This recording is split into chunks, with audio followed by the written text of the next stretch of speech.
Welcome and welcome back, Mythlanders. This is session 39 of Goblin Stone. It's been pretty intense over the last session. Last session we started out in the temple, where our allies were able to rest, to gain some new powers and abilities from the Flame of Bridget. And then climbing back onto the roof, Lokag leaped over with a rope attached to him, with the other end attached to to the top of the tower itself, and right into combat with waiting hobgoblins. Fighting through them, taking out one of the under captains, and driving their way forward. They have already killed several hobgoblins, but standing between them and the goblin temple is what they can hear marching bootsteps of another cluster of hobgoblins, and just beyond them, the swirling pink and green light of that heavily armored goblin that they met so many sessions ago. But for now, ready to step back into it. But what do you all recall from last session? Anything left out, Locator? Or anything you're looking forward to? It'll be interesting to see how we can scramble through here and, get progress toward the next objective and maybe find the relics or start working our way up. Heck yeah. Pon, how about you? I recall shooting a lot of hobgoblins in the face from a great distance. Not necessarily long, but that it was just a nice, beautiful gap in distance. Helena likes that ranged work. And yeah, it's reflecting similar sentiments to DL. I'm very curious. I don't currently have any idea how to get to the next spot, so I'm extra curious to know what we figure out together. Nice. Jay Finke, how about you? Happy that we got a brief respite in the flame and got it back lit, and then fighting into these hobgoblins has so far gone decently well. We'll see the disco guy, how he what he's capable of doing, and it'll be interesting. Indeed. Big Bry? I got the rope tied down, so it's ready for people to cross, and we are marching north. That's about all I got to add. All right, nice. Nick, how about you? Yeah, the zip line, the Lokag zip line was fun. I enjoyed that, and I am looking forward to. I think I might try to loot the boss guy that we took out. I think Helena finished him off, but I think Cliff's gonna run back there and see what he can pull from this body before we continue. So he's kind of eyeing the situation, looking both ways, ready for danger. Excellent. All right, then as we step back into it, transition us over to a map.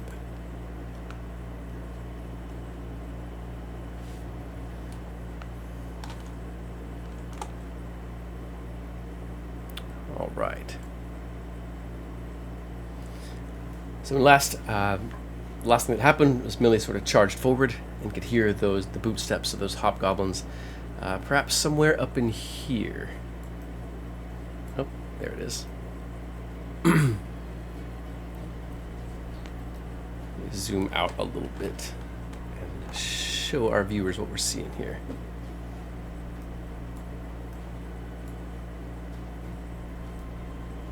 So somewhere in this area you can hear the bootsteps of the hobgoblins. And there, of course, you can see the swirling pink and green light surrounding the heavily armored, smallish figure, about the size of a goblin.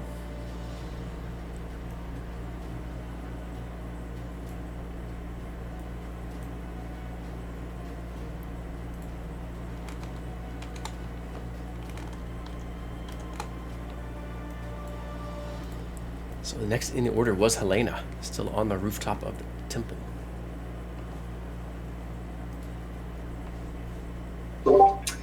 Oh, why is it my turn? There's more things to shoot, though. Well, there's 2 hobgoblins that have turned tail and are running away from you. That's true. You can still shoot at them, or you can do Yeah, I something mean, else no with your bolt, time. no wasted bolt. We don't want them to get their friends, right? That's fair. I'm gonna shoot them. All right. I'm just opening my character sheet. Yeah, no problem. I thought I had it, but I didn't. No, where'd it go? So I What need the an heck? adjustment 2. Need to make sure Clifford has his inspiration. All right, rolling. A 20 is I a rolled. hit. Yeah. Let's see. I'm seeing if I have my I do not have septic strikes. I don't do that for the next one. Okay. Right. You can hear a grunt of pain from the hobgoblin as you shoot him in the back as he tries to dash away from you. Well, I'm gonna hear another one in a second. 16. 16 is their AC. As they do not have shields currently. I forgot to put on septic strikes, so I'll roll a d4 after this. Okay.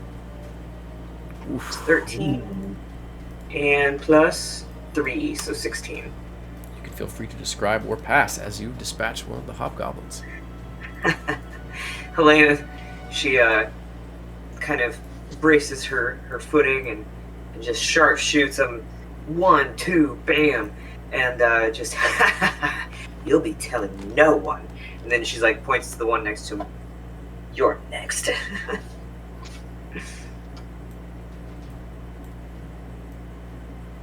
All right. What does Helena do next? Well, I think she's gonna stay. I don't know. Maybe she can't really get too much closer. So It seems like all your allies are sort of recollecting up around Lokag and Millie and are trying to drive their way northward. how'd they get over there? They jump? Well, they slipped across Got a the... line. Yeah, there's a line that's tied to the... Oh, Yeah, it's tied to the base of the statue on top of the tower. And then That's Lokag put a piton in the ground and tied the rope around it. that's right. Well, obviously, I do that next. Okay. Do I need to roll for that? It's going to be an athletics check, yeah.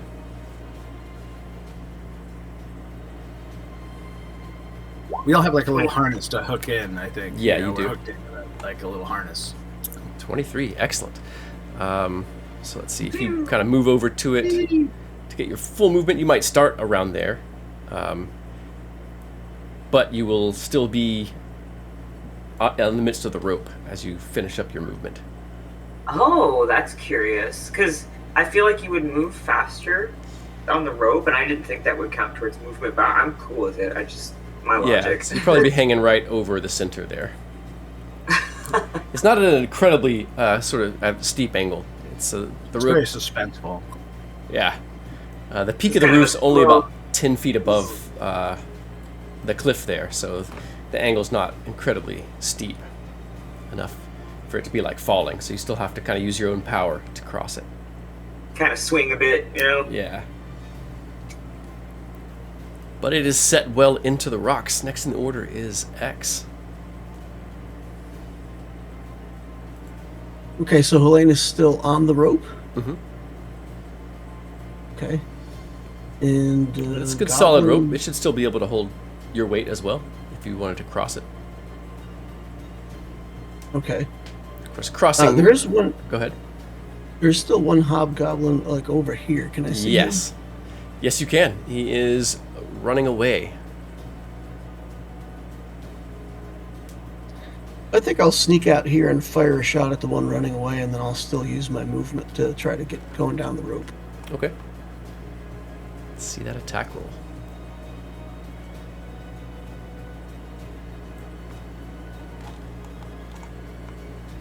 Okay, I don't know why this isn't rolling.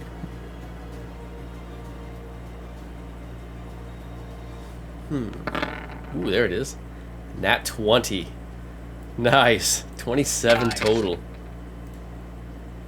It was fate. And with a So single something- shot, you can feel free to describe or pass. So X kind of sneaks out of his hiding spot and he's getting ready to go down the rope. And he's just thinking, well, why not one last shot? So he just kind of casually like lays his arm out and takes the shot as he's going. And it works out much better than he thinks. All right. It gets on the rope.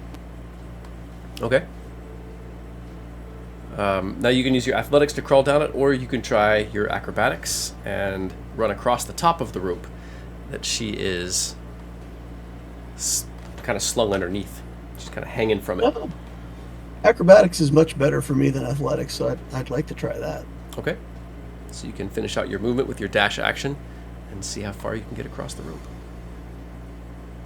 Okay, with rogue movement and I can use a dash as a bonus action, so yeah, I get quite a bit of movement.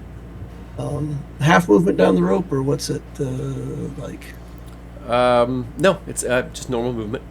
You have your harnesses, and the rope's pretty taut. And it's at a bit of an angle, so.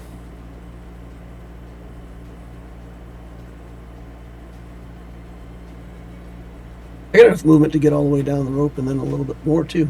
Okay. So with a successful acrobatics check, you could sort of tightrope down the taut line. Stepping carefully over Helena's fingers, of course. 20. Nice. Success. You make it to the cliffs. I'll roll up alongside Cliff and be like, "Hey, don't." Does Helena say anything as X crosses overhead? Watch the fingers! What about Clifford? You can hear the noises ahead Clifford. to the north, but Yeah. looking at that fallen captain. Yeah, so Clifford lets Axe know, hey, yeah, I'll catch up, all right? And he runs into the fog, takes a big whiff as he's coming in there, just breathes it in, and he's going to end up 60 feet just dashing, and he'll use his bonus action to stow his shield behind his back, and he'll use his other action, his object interaction, to stow his pistol. And he stays in the clouds, and that's where he's gonna wait till next round, and then he'll rifle through the hobgoblin and see what he finds next round. Okay. All right. What about That's it. Lokag? All right. Lokag is going to. So he dropped his rage because he didn't use his bonus action to keep that. Mm-hmm. I think he's poisoned, right?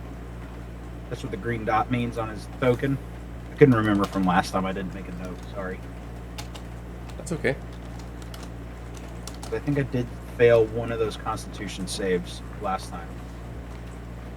So Yes. So you're currently poisoned. for his bonus action, Lokag is going to take one of his antitoxins.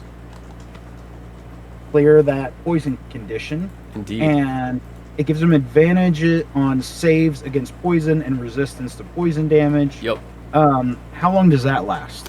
A minute. So 10 rounds. A minute? Okay, got it. I'll double check that. Me.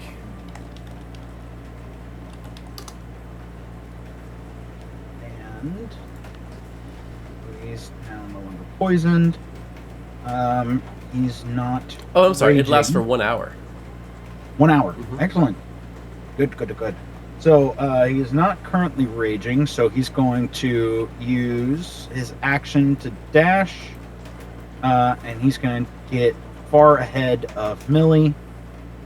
Oh my gosh, he's got 45, so he's got 90 feet of movement.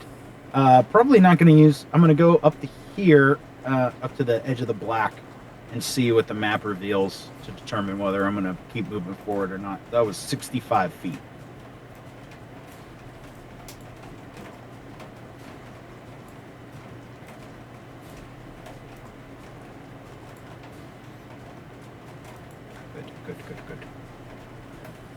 Sounds of hobgoblin bootsteps are further ahead in that black region. Let me adjust the map. Okay. Got it. I'm gonna wait here for the party. I'm not gonna go any further. So, I do that. That's Lokag's turn. All right.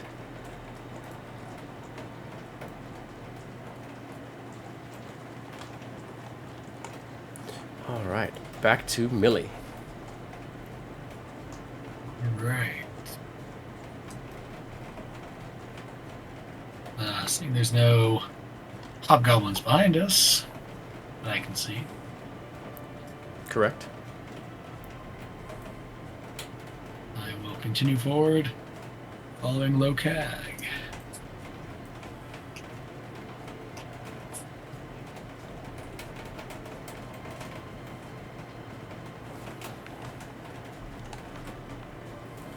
Dash. Just to be able to get up to Lokag.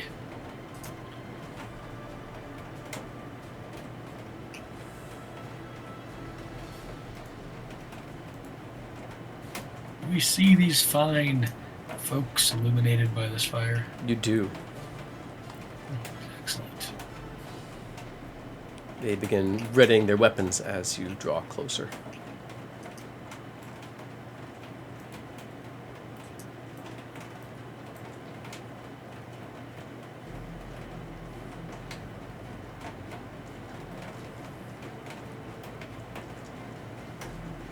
Okay, bonus action.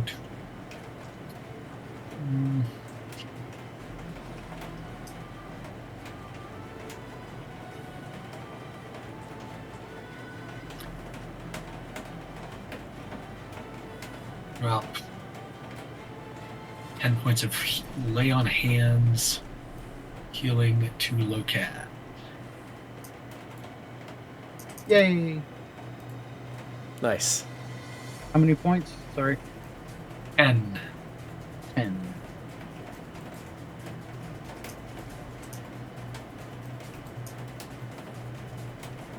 Thank you. Her hand on Lokag's shoulder. Heal up real quick. We've got more company. Perfect. More goblins to smash.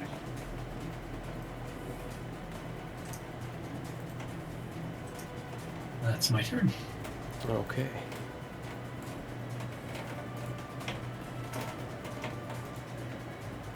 Give me just a moment.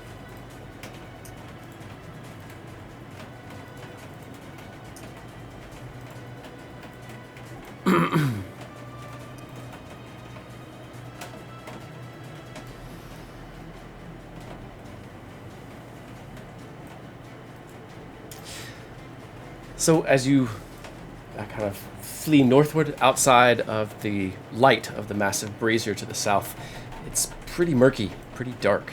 You can barely see a rickety sort of ladder-like set of stairs that go up into an alcove. You see another alcove up just above you to the north. Let's see if I can.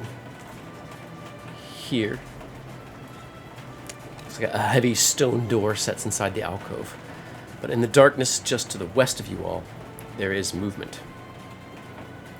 And out of that darkness, firing at you, let me double check something. You hear the snap of heavy crossbows. But in the darkness, all the attacks are going to be with disadvantage against you and Lokag.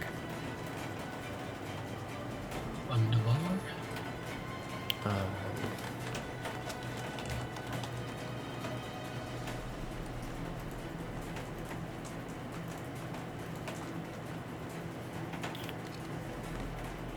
Let's see here. 3 attacks at Millie. Hold on just a tick.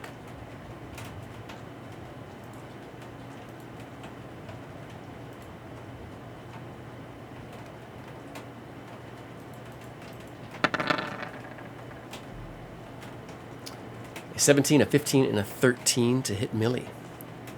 All Those All attacks miss. are going to miss. 3 at Lokag.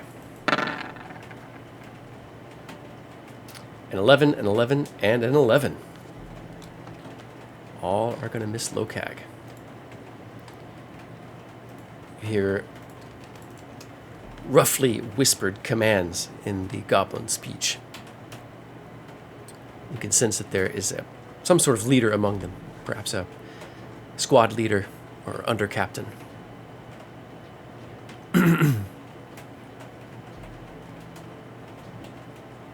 Another shot in the near darkness at Millie. Ooh, it's going to be a natural 1. Millie, go ahead and go ahead and roll a d6 for the mishap table. About a 3. All right, a 3. Give me just a moment. Ooh.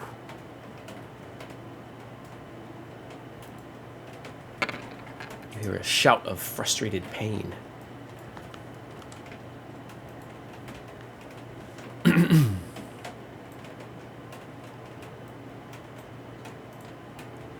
That strange, gleaming magenta and green light moves forward along with those hobgoblins.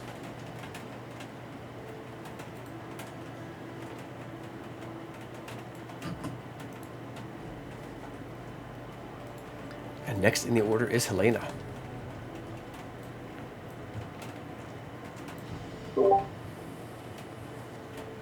Well, I'm going to continue sliding down the rope for my first act. All right. Is that just regular movement? Yeah. You've already made Okay. your athletics check. Okay, so can I go here and then up? Yeah. Yeah. Okay.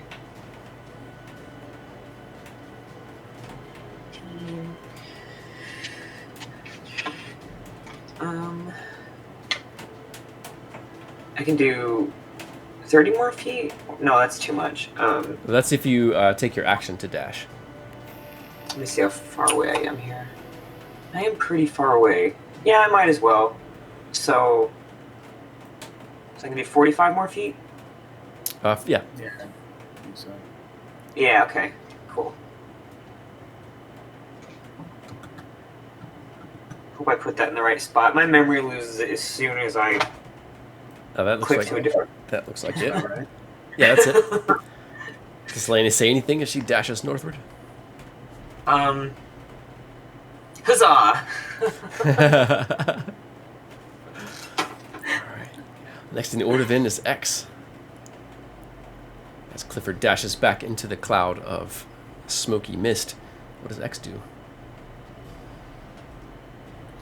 I will follow the party to the north. I'm going to get 70 feet of movement out of a dash and a action, or a move and an action dash. Mm-hmm. And then I'm going to use my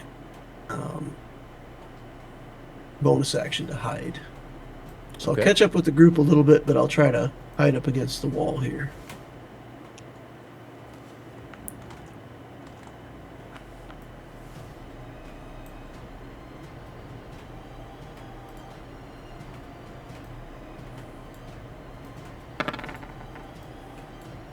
Ah, 39 stealth check because I'm still concentrating on Pass without trace. pass without trace.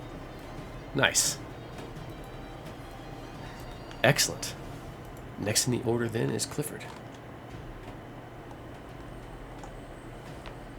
All right. Well, you know what he wants to do. Mhm. So he'll move to next to the goblin, hobgoblin, and I don't know if he can use his passive. Passive perception would be like 19, if that's enough. Otherwise, he could roll. Oh, yeah, you'll need to make an investigation check. But just sort Okay. of turning out its pockets, aside from its weapons and armor, which seem fine, but you're not, you don't see any indication that they're magical. Nothing. You do see a couple of potions. One of the potions looks like a potion of healing of some sort. Probably Grab the a potion. quality potion of healing. The other you think is some sort of poison. All right. Well, he'll just grab those and run back into the clouds. Okay. He looks around. There's nothing coming from the south. Yeah. No, but you do All right. hear that passive perception. Let me reveal a little bit. Next to those rickety stairs, there's another opening in the rock that you've just started to notice. Ah. You hear sounds of large creatures attempting stealth and creeping toward the openings. Oh. Perhaps a dozen, if not more. If there's Oh, some shit. that you can hear, there's likely some that you can't hear as well. All right. Well, he's gonna quickly run back into the clouds. Mhm. I think that's all his movement, and that he has to dash to do that. I think he can get. Yeah, that's fine there. And so yeah, he's inside the clouds, and he'll kind of be aware of that. I don't know if he can really give it away. He'll yell something. Trying to think of something that that they wouldn't speak, a language that he knows that they wouldn't speak. Trying to think of what languages he knows, but yeah, he'll give like a signal to Helena. He said, "More rats, bad rats." He'll holler that to Helena before he goes back into the clouds. No such thing.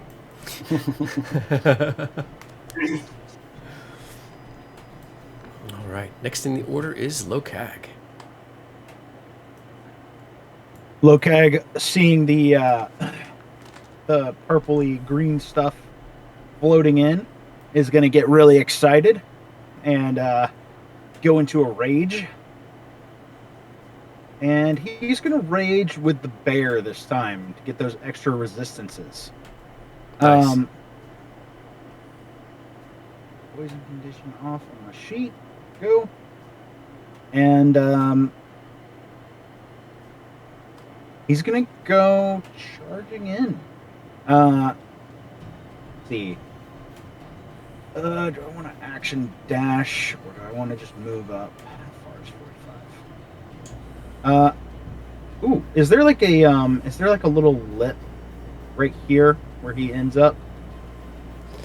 Yeah, it's only a few inches high though. It's just an irregularity okay. in the floor. All right, cool. I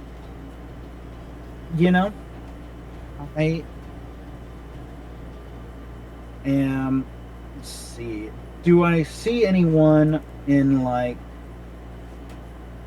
Oh no, that's all out of hand act range. All right. I'm gonna get up in there. I'm gonna use my action and dash another 45. All right. Here, that's 35, and then I'll use the rest of the 10 when I see where everyone lays. The indistinct shapes within the darkness become a little bit clearer as you drive forward. Lokag made a mistake. It's okay. Well, you didn't notice it until then? Oh my god. There's no. All right. Oh my god. No, it's okay. Rage? Yeah, I'm raging.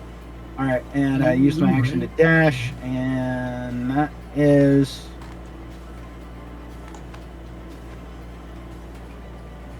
I'm gonna stay right here. I'm gonna stay right here. Good. All Feeling right. strong. Next in the order is Millie. All right. Well, seeing that Lokag just went forward, those crossbow bolts, they came from that same direction. Yep.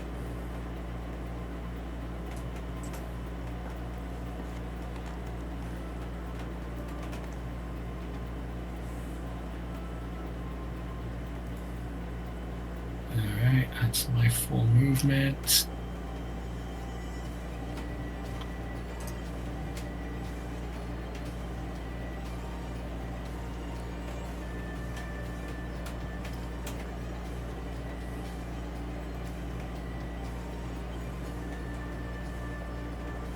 right there, I still can't see the big group, or can I see the big group now?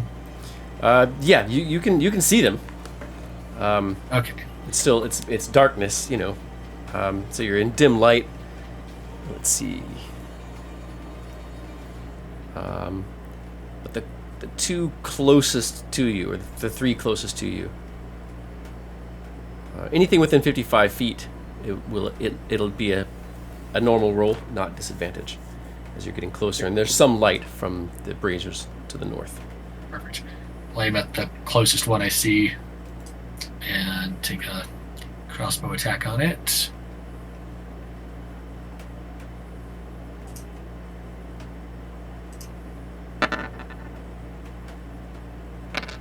$18 is gonna hit. 3.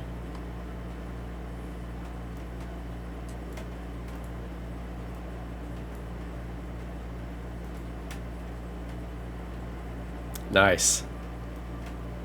We'll slow it down. I'll fire at it again, though, with my extra attack. Might as well. It's still up. A 10 will hit, so 10 is gonna just miss. 3 damage. Okay. You can use your inspiration if you want to re-roll that. It feels a little too early for that. Fair. All right.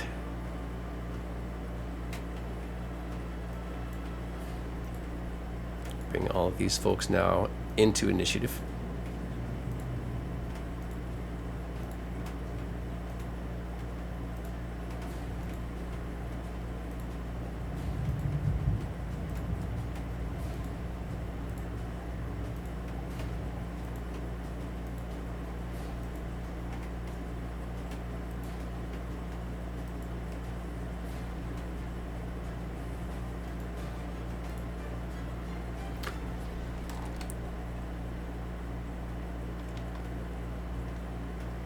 One of them will fire its crossbow at Lokag. It'll be a single roll. 21 to hit Lokag. Definitely a hit. For a total of 10, so 5 to you.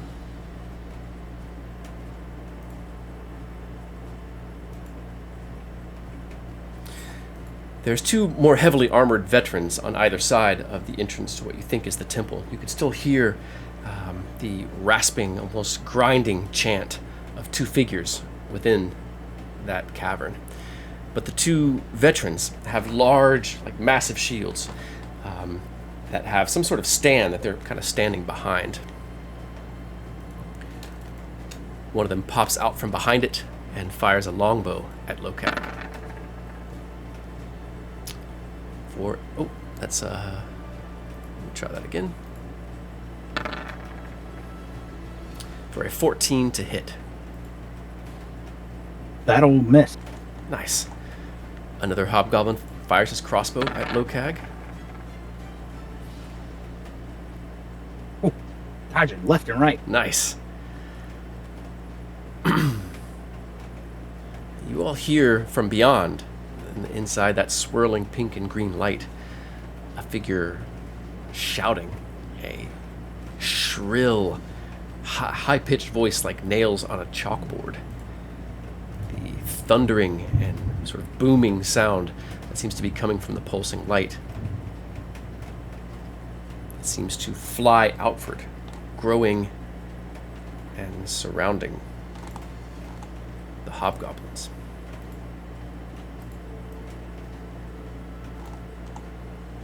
Give me just a moment.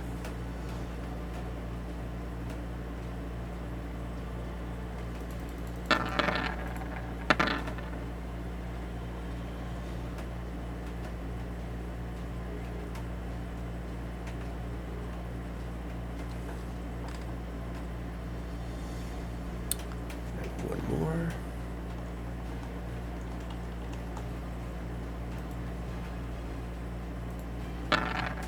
Saves happening in the background.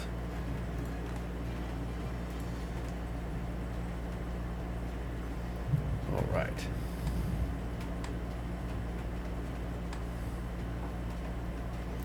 One of the hobgoblins immediately breaks and runs, disappearing down the broken stairs. Another one dashes. Let's see here.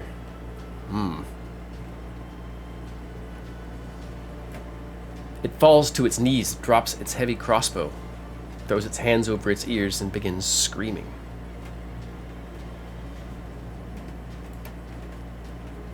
Another follows after the first who ran down the stairs.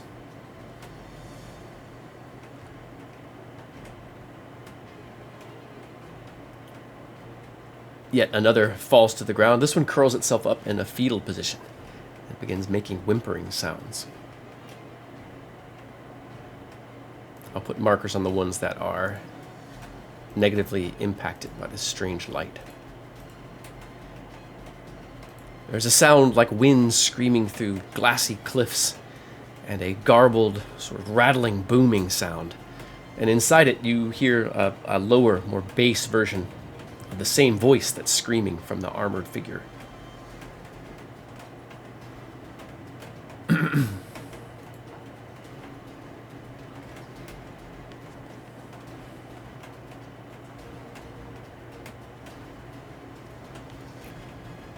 One of the hobgoblins, flanking the doors into the temple, aims its crossbow at the armored figure, screaming. But its bolt misses.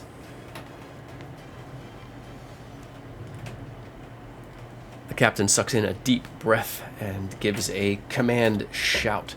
Clifford, you can hear this figure roaring. All of you can understand the words bugbears. But Clifford, you understand that this one is calling the bugbears to attack. At this point, let's see here. The hobgoblin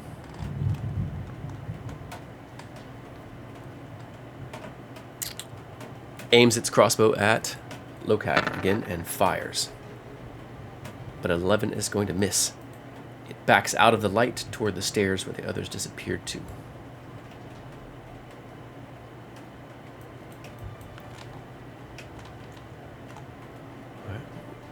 Transition the map back down.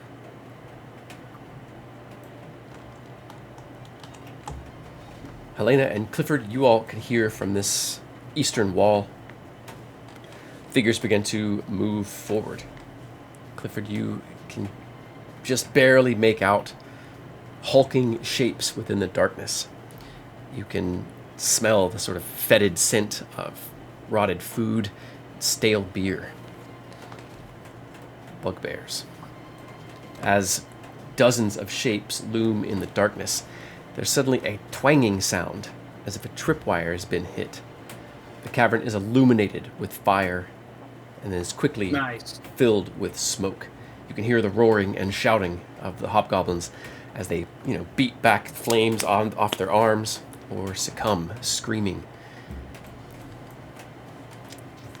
Now, as this explosion happens, X, you hear from the rickety stairs above you a high-pitched What does Helena do? That laugh. Well, I want to shoot that horrible laugh. It's not amusing to Helena.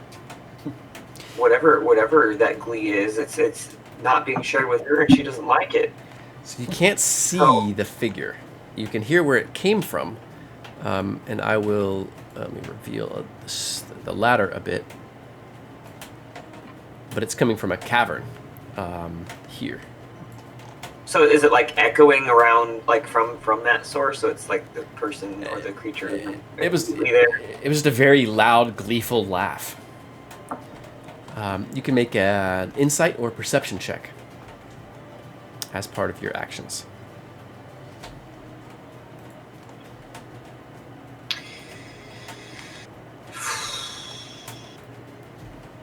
Whichever you think will serve you best. Yeah, perception. Ooh. You recognize the goblin's voice Oh. as a goblin that you all saved and saved you. days and days ago. You think his name was Gravelix. Oh my gosh. Way to Well, go, then- Gravlex. Then that being the case, I think that would shift my mood towards it. Fair. I don't know. I think I'd want to try to get over there to seek it out. Is there any way to? I don't know if I can get that far, but is there any way to? No, I can't. But if I dash, because I mean I got to move up anyway. Mm-hmm. For my next turn, is there any way to climb up that wall? Yeah, it's a rickety wooden ladder. The rungs Oh, are sweet. lashed onto two posts with rough rope. Do you say That's what it anything looks like. as you approach the ladder? Sorry to cut you Gravelax? off. Oh no, it's okay. Gravelax, is that you? Yes! Stranger, friends! From outside! You brought us help? I knew you would come! I am help! I'm helping! Oh, yes! Stupid bugbears don't know nothing! We'll have to give you lots of cheese after this.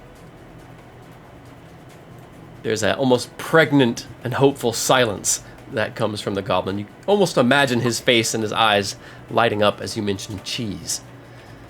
Makes me so happy. What does X do? Do we get the sensation that Gravelix wants us to go that way and follow him? No. Just that's where he was hiding. Okay. Well, I will let Helena deal with him. Now, Okay. this guy is noising on the goblins that we don't like, right? So I'm going to leave him alone. Mm-hmm. He's maybe even an ally. X will try to move up like 70 feet, get close to here. And I don't think I've got an opportunity. I don't want to be out in the open there and visible. So I'm going to sneak up here, and then I'm going to rehide, and then I'll be done with my turn. Okay.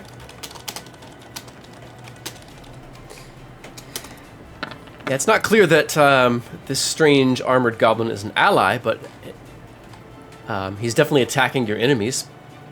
He may be soon to attack you next. Perhaps his magic just hasn't made it that far yet, but he's currently attacking your enemies. If he's killing other goblins, though, I don't want to interrupt his concentration, see? So, Yeah, fair. so I run up there and I hide with a 32. Yes, you do. Yes, you do. And on the way by, I'll remind Helena that I've got that aura going if she wants to hide too. Okay. Nice. You hear footsteps retreating as one of the goblins moves down the stairs along the cliff face. And gets a save at the end of his turn.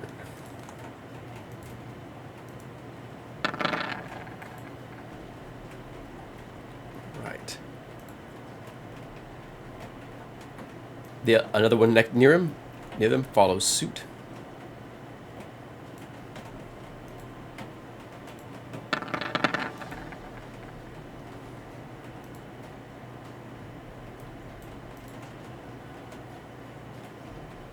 Another hobgoblin just to the north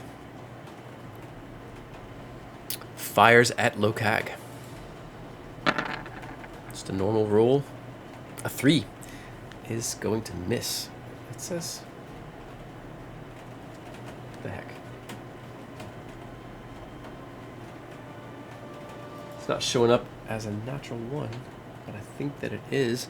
Lokag, you can roll a d6 for the mishap. Let's see what happens to this hobgoblin. Loser. 6. Nice. Nice. It gives a frustrated and pained curse.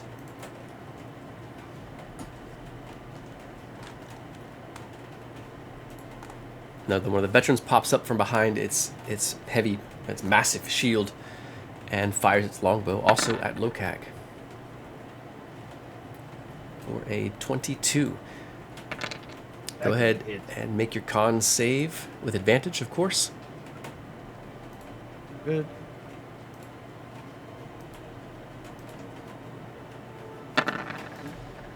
Twice.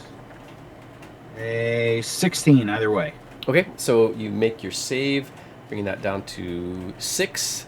You're resistant, so you take 3 points of poison damage. Okay, so 4 all the. Well, no, am I resistant? And I'm resistant again with Rage of the Bear. Does that factor in as well? I think you only get 1 poison resistance. Okay, cool. That's fine. That is not a problem. So 4 altogether with the reductions. Yeah. Take that.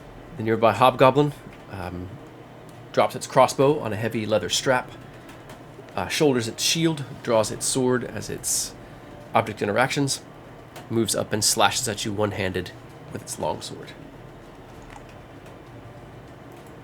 I think, did we? Oh, and so Lokak hasn't used his reaction with Polearm Master. Oh, nice. Goblin enters. I'm going to take a swipe at it as it enters my area. Okay. For a 10. Okay. It moves and closes with you, slashes at you for a 19 to hit. That's going to hit. Are there con saves with the swords? No, this sword is not poisoned. Okay. I think you rolled my damage. Sorry. Oh, yes, I did. Total of 6 slashing. 3. I'll take it. All right. Next in the order is Lokag. Skip Cliff. Oh, I'm so sorry. I'm not sure how that happened. That's right. You had hobgoblins, a bunch of them. Do I? Yeah. Is there something on the map I can see to show me like? Are there people by this lower ladder, or are they more further north? The ones that I was hearing, the stinky ones. So inside this opening and up this ladder here, the openings are filled with flames and smoke, and you can hear the husky voices of bugbears within. There's a wall of flame and smoke blocking them from coming out. I'm gonna throw. Cliff's gonna bowl his last of his blasting powder toward the flames. Okay. As he runs up, and I think he'll keep enough cover from the smoke while he's got it. So yeah, he'll just come out, bowl it over there into the flames, and hopefully it'll explode and hurt people. It does immediately. There's a thunderous boom. Rock cascades downward as the southern opening is blocked. This ladder, of course, is in flames and shattered by the explosion. And you hear the guttural screams of multiple bugbears. Go ahead and roll damage. What is it? Let's see here. I think, give me a moment. I think it is 3d6, but I'm going to double check. All right. Yes, 3d6. All right, I'll do that. Bosh. Once. 7 damage. Okay. Very sad roll. Very bad roll. And is that an action for me to roll it, or is that an object interaction? It's an action for you to lob the blasting powder. Yeah. So yeah, he can't make a run for it just yet. So he'll keep in the smoke. He'll keep being a terrorist. And that's it. That's where he's at. He'll join the rest of you soon. Nice. All right. Sorry. Now back to Lokag. Lokag did not like that sword swipe, so he missed the first one, and so this hobgoblin, I mean, he thinks it's gonna die, right? I mean, I think everyone would agree. He's gonna mutter, "You asked for this," and he's gonna attack that hobgoblin once and twice. Getting a 19 and a 26 to hit that hobgoblin. Both of those are going to hit, even with his shield and chainmail. First one does no, it doesn't. We're going to savage attack the first one. So savage attack is 13 damage, much better. And if he's still standing, He is. Although the hobgoblin is looking very unsteady. Well, he got another 13 coming to him. Feel free to describe or pass as you take the hobgoblin out. As Lokag swipes as he enters his area. Hobgoblin dodges that, hits Lokag with one of his longswords attack. Lokag kind of looks down, winces, and just looks at him and, mutters you asked for this, and just big baseball swings swipe this way and that way, and it just slices the goblin once through its belly, once through its upper chest, and it just falls backwards. And Lokag will do a little, as he does the second swipe, he's going to do a little spin, and he's going to move, skirting that bubble of light. That is He's wise. going to move up to the hobgoblin captain, and is it going to be? Yeah, he'll be right up on him, and he's going to use his bonus action to, because to shove him would be an action, right? Yeah. Okay. Well, no, it'd be one of your Bonus. it'd be one of your attacks, and you already spent them. Would not be a bonus action. Yeah. Okay. So he'll use his bonus action pole strike, kind of like as he runs up. He's got the glaive spinning, and he just kind of sticks it out at the hobgoblin captain for a 17 to hit. Meets it, beats it. That is his AC. Nice. Excellent. That'll be 10 damage.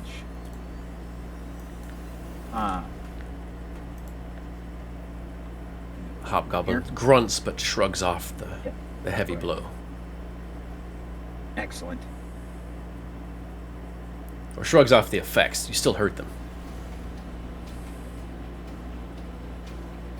Okay, that's Lokag's turn. All right.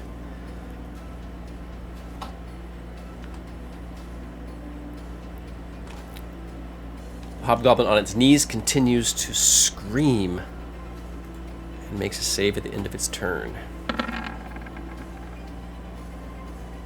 It seems to shake it off and finally stands up. Oh well, it doesn't stand up, it's still on its knees, but it does not seem affected any longer. Next in the order is Millie. Darth _Loquitur says, Morlun will win this fight. Sorry, heroes.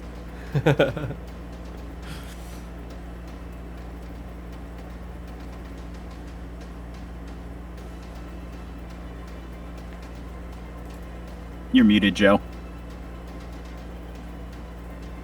It looks like we lost Ponpon's cam. That might be intentional. That's right. I think she was taking a break. Oh, okay, cool. No, I mentioned it a couple times, but it got buried. A face break. Yeah, my allergies are terrible, and I can't breathe, and Oh, that sucks. my eyes are watering, and so I don't want to sit here like.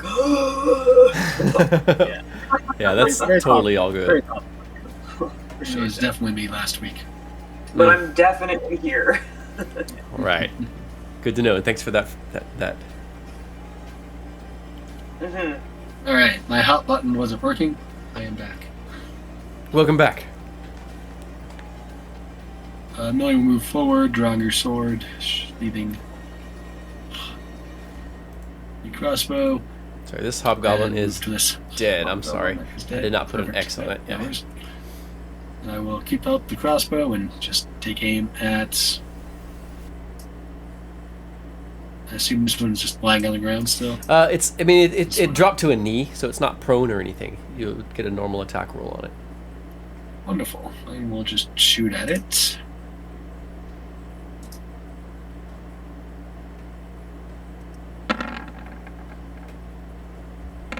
$18 is a hit. 4, 6.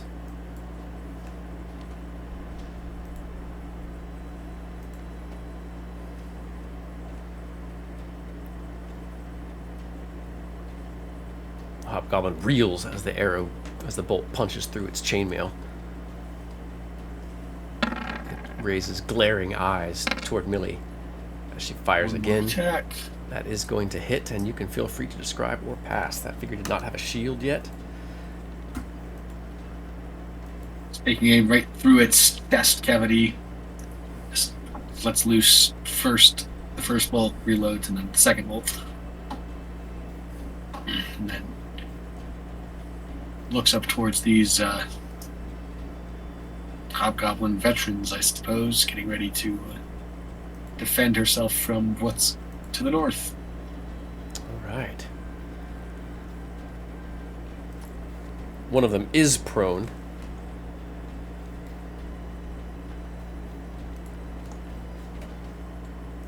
Making a save for it at the end of its turn.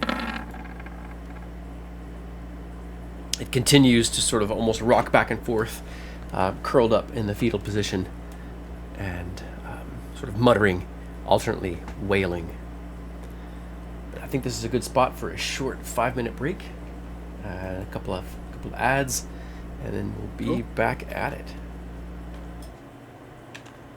Let's see here.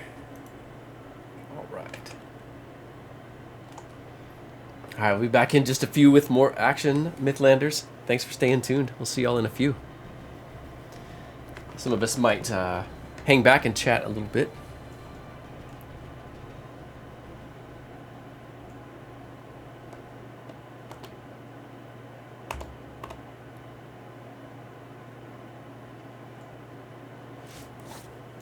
All right, X, Locator, how we doing? What do you think? Yep. What are you thinking next? I'm thinking we've got this crazy staff, Mm-hmm. and in reading through it, it can cast Earthquake. Mm-hmm. It apparently costs me half of my Constitution until I rest. Yeah. Okay, so this obviously isn't the place for an earthquake, but I was just looking at It that, might trying be. to think like, nah. I think we can either friend or foe Merlin here, one or the other. Hmm. He can either join our team or we can take him down. I think we'll be fine. But I was just looking at that thinking, man, I wonder not only like in a battle somewhere I could do the earthquake, but like how much damage I could actually do to the goblin stone with an earthquake. Oh yeah. Oh So, yeah. Yeah, if we get to one of the higher chambers, and I don't know if the battle's not going well or it looks like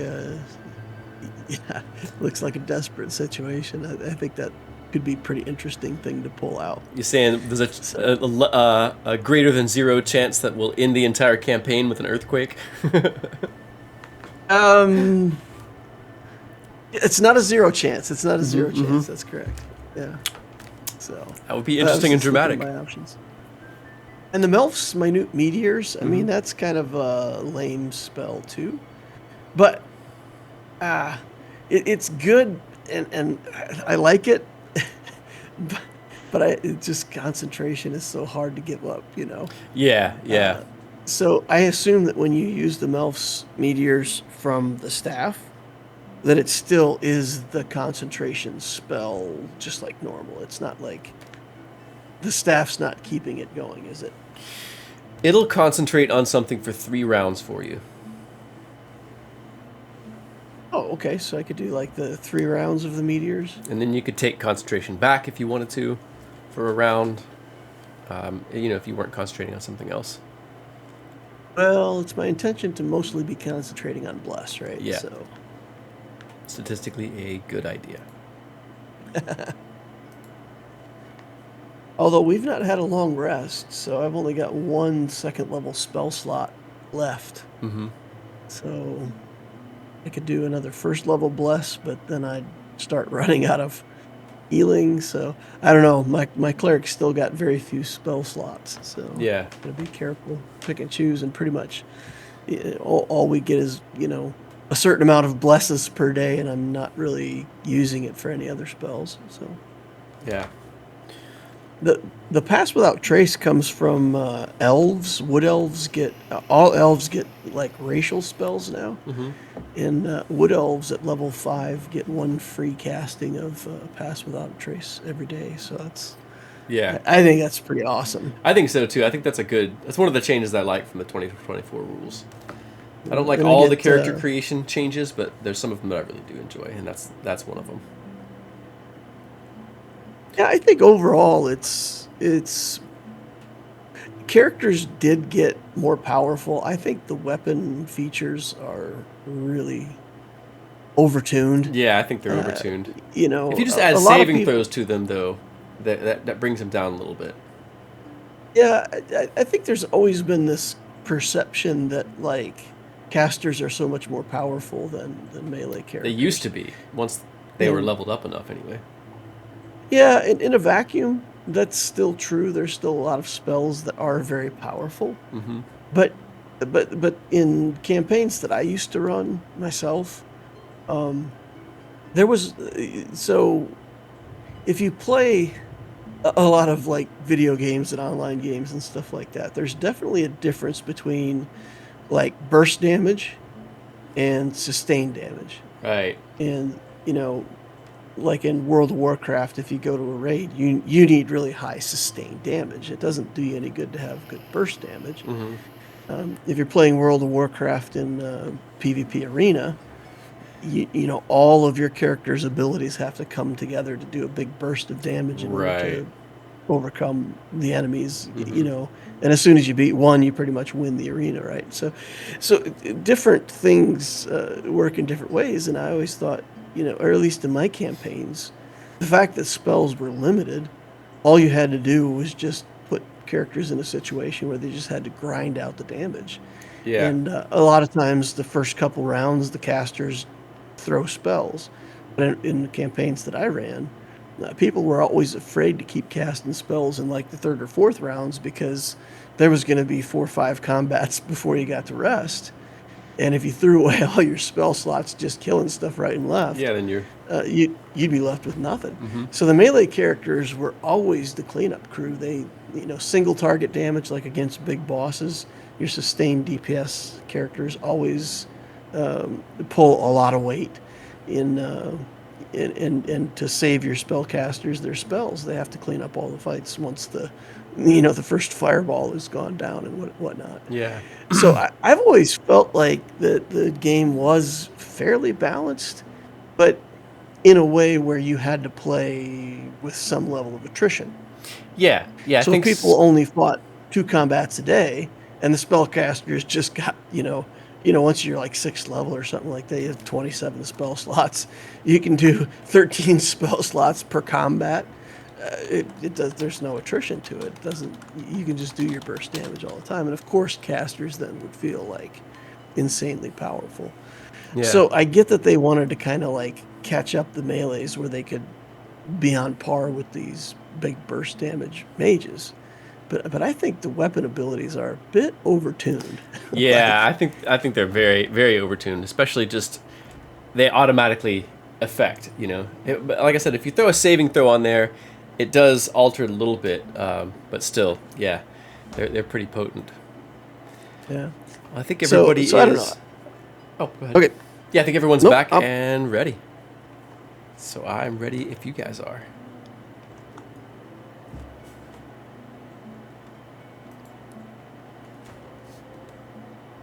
Yes, officially. Right.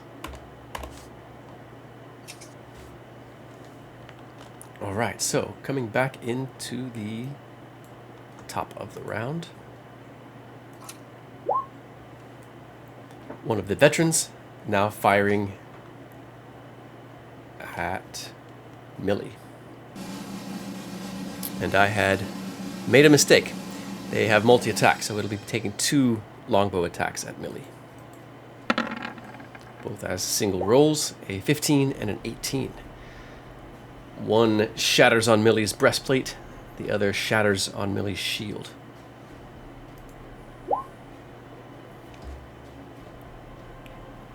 Let's see here. A little intelligence check, as this one's still in the light. a success. It is going to... Didn't quite have it in a spot. I had it between squares. It is going to move toward Lokag. Still technically be in the light. It'll have to make a save next round. The Hobgoblin, like the other, drops its crossbow on that heavy leather lanyard, shoulders up its shield, draws its long sword as it charges toward Lokag. It slashes at Lokag once with its long sword. No poison on this one. For an 8 to hit. That is going to miss.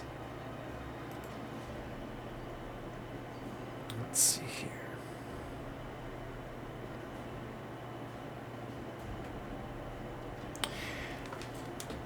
The armored figure's screeching voice booms out. Fear Merlin! Greatest of wizards! And it steps forward. The light, though, however, around in that area sort of dissipates. The strange colored mist and bubbles of energy fading back into the stony ground as the figure charges forward. Actually, yeah.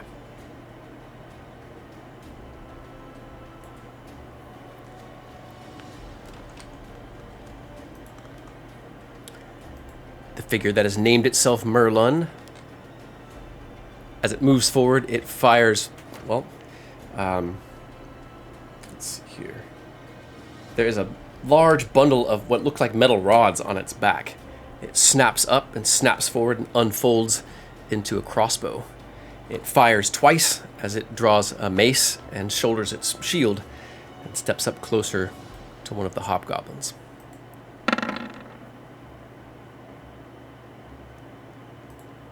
One of its blows lands, but it does not take out the hobgoblin. It's a pretty badass move to fire crossbows and then draw your weapon. That's pretty boss, I gotta say. Respect. Lokag and... Yeah, Millie, you can't quite see this hobgoblin's face, but Lokag, you can see it illuminated by the firelight. The hobgoblin looks terrified of the armored goblin. But it quickly drops its crossbow, shoulders its sword and shield, and slashes out at the armored goblin.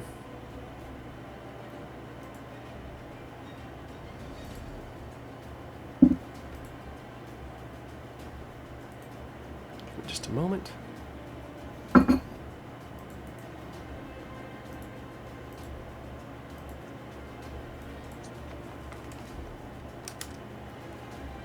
Merlin gives a scream of pain, but does not fall.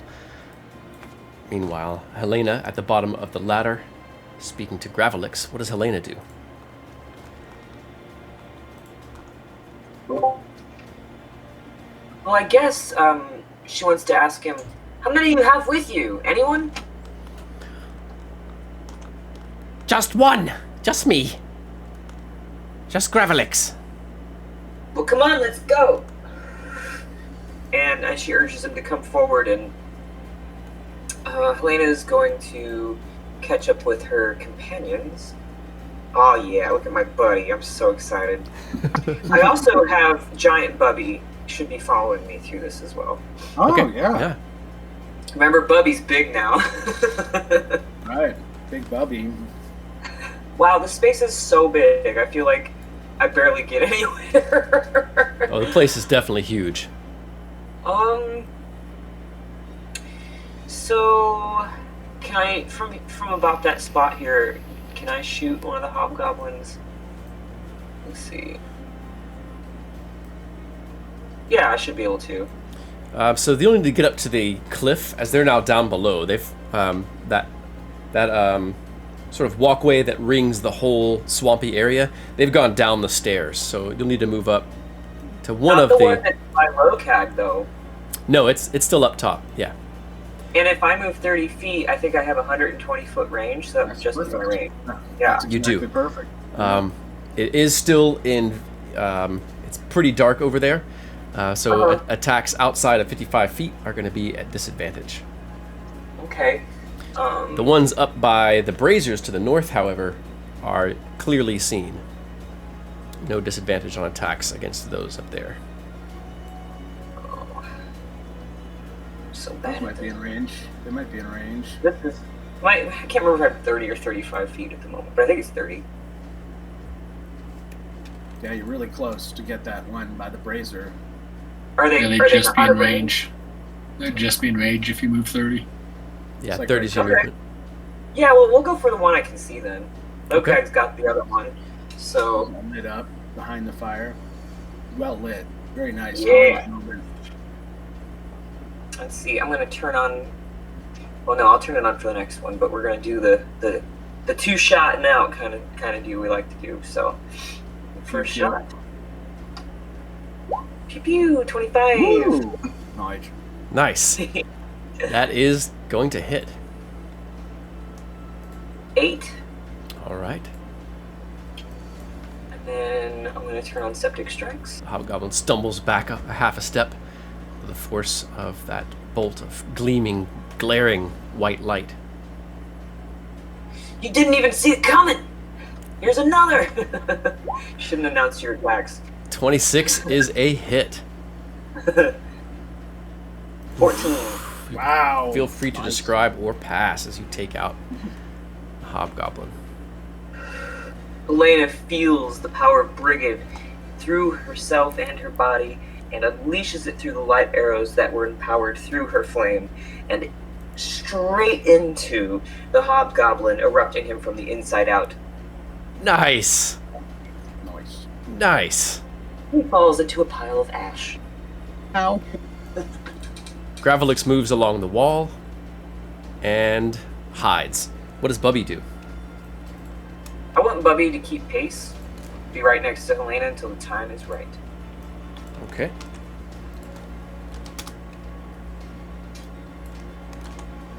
Alright, I accidentally skipped the hobgoblin captain. So they are now going to act.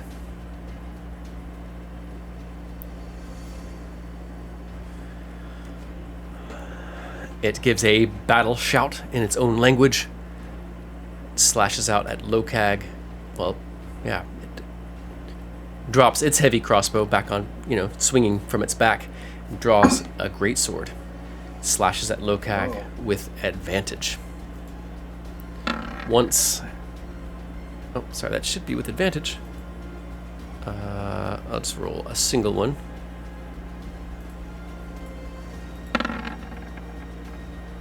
A 16. 16 means it beats it. Okay. Oh. And a 13, which is going to miss. Saving throw versus... actually, there's no saving throw for this poison, so you'll take 1 point of poison damage and 3 points of slashing damage since you're raging. Okay. Low rolls. You got way low damage there. Very lucky of us. Indeed. Next in the order is X. All right, so Merlin's still not attacking us, right? Correct. All right, well, I'm going to shoot at this hobgoblin here, kind of out in the middle of everything. So this one is still prone. Oh, how So, about the captain over here by Lokag is still, that's a target? Is still up, but it's very dim light. Even what range of your dark vision is what exactly? 120. Oh, so yeah, you can see it just fine. I think it's 120. Usually 60 feet from most. I'm not sure Dangerous. what changed. 60, you're right. 60, yeah. So you need to move up, otherwise it'll be at disadvantage. But it is dark, and if you crouch low, you won't be seen. Roll Okay, then I rock. will. That's a good idea. Can I sneak out here behind the rock? It's only about a foot high. Okay. He crawls, he'll be okay. Zex. Want to go prone? Well, I will try to stay hidden. So I'm not like at a 32 stealth or something. So I'll come out here and I'll try to shoot that captain. Okay.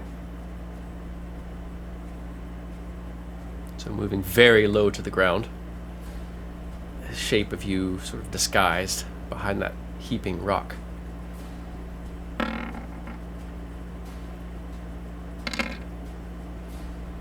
Alright, hidden, you'll have advantage on that roll.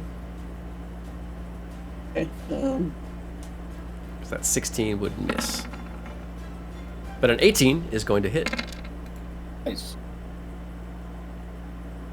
10 damage. And I didn't. There's not sneak attack damage in there. 1 second. Yeah.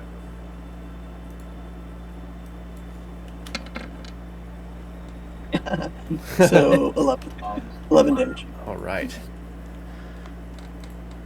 The captain grunts and looks in your direction. And am I able to hide here or not? Not really. There's light from the brazier, so those to the north can see you. The hobgoblin captain is sort of looking right, looked right in your direction. Okay, well then I'll use my bonus action to move again, and I'll move like down here to be further away from most of them. Okay. Alright, let's see here.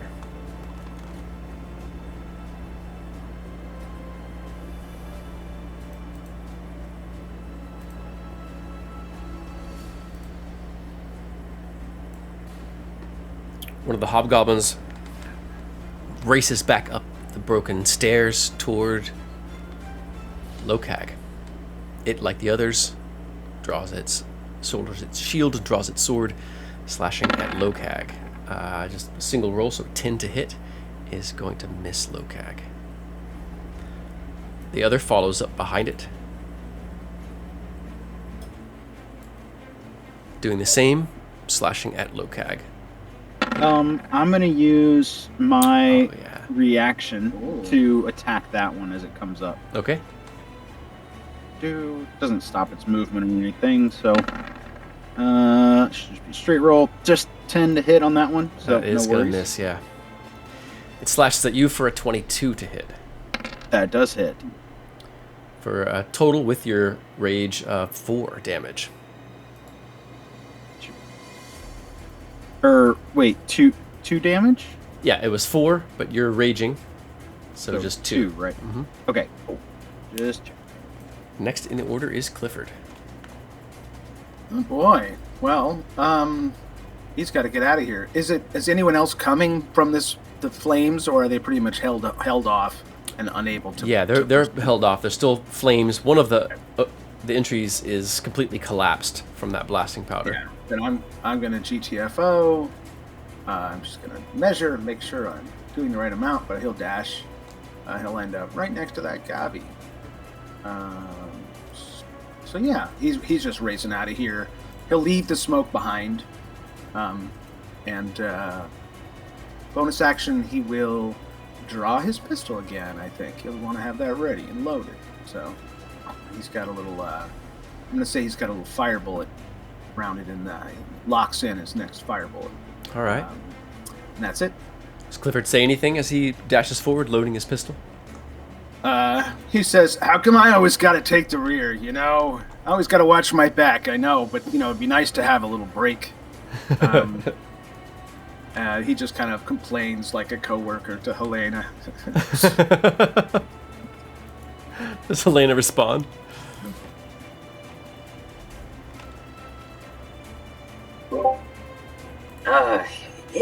I've been there in the past, thank you. Yeah.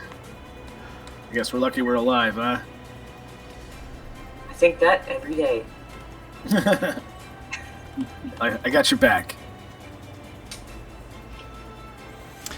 The other veteran from behind its massive shield fires twice at Millie. A 20 and a 12. Both miss. Nice. That new armor. Tank. That's tank. right. Beautiful. But they stay put. They don't make any move to move forward or to retreat. Next in the order is Lokag. All right. Lokag's about fed up with this. So he is going to take his first attack at. He's going to recklessly attack this time. Okay. He's going to take his first attack at the Hobgoblin captain. Okay. Getting a Nat 20. Nat 20. 28 Nice. total. He's going to do 21 damage. Devastating. And is that guy still up? No, you can feel free to describe or pass as you take out the captain. Seeing these goblins surround him, he kind of like he's posed out, his blade, he's dodging and he's blocking shots, and he takes his glaive up and he grabs it near the hammer hilt and he just brings it straight down and he cleaves the captain's head in half. And Awesome. sort of just flourishes a little flavoring. He just kicks it off the edge of the cliff. And then Nice. as he does to get his glaive yanked free, and as he does so, he's gonna turn and swing at the goblin to his north to try and avoid any flanking. Taking another attack recklessly for a crit. Another Nat 20. Oh my god. Let's go. Great. And this one is gonna roll out. No. We can do better than that, right? I think so. How did I get? Oh, Do you I have see. the whatever savage attack? see. Yes, I do. Yeah. We're gonna reroll that damage. 20, another 21 damage to this goblin. This is just straight up. It's not even a beheading; it's a beshouldering, and it's just he takes off one arm, this big swing, one arm through the chest, completely out the other arm, and without failing his bonus attack polearm strike to the hobgoblin directly behind him, towards the stairs. Another reckless attack polearm strike. Come on, 3 crits in a row. Almost. 16. A 16 is going to miss with their shields. All right.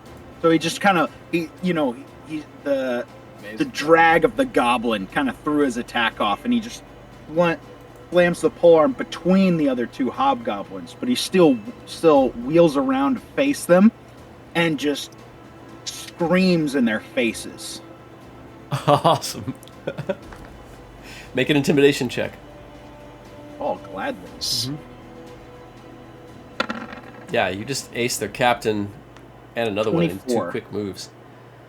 Awesome. Give me just a moment.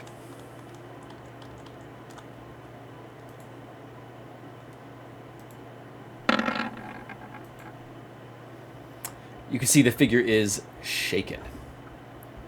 We'll get a -2 on its attacks and saves as long as you're within its line of sight. Just a fun point in our chat. Joe asked if I needed help to the south, and I said, "Nah, I got it." And I just responded to his message saying, "Told ya." Indeed. Pretty sweet. Ridiculous. Next in the order is Millie. There's one hobgoblin near Lokag. There's one still sort of in fetal position. And of course the veterans to the north. All right. She'll move to the prone one.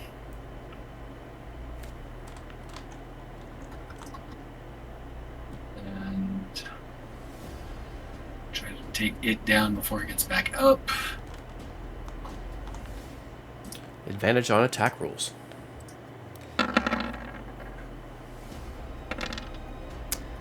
Alright. Give me just a moment.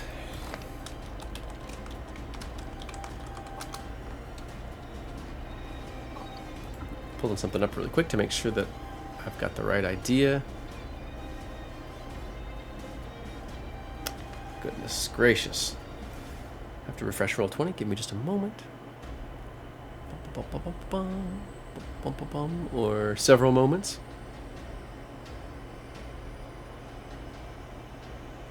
Okay, coming back.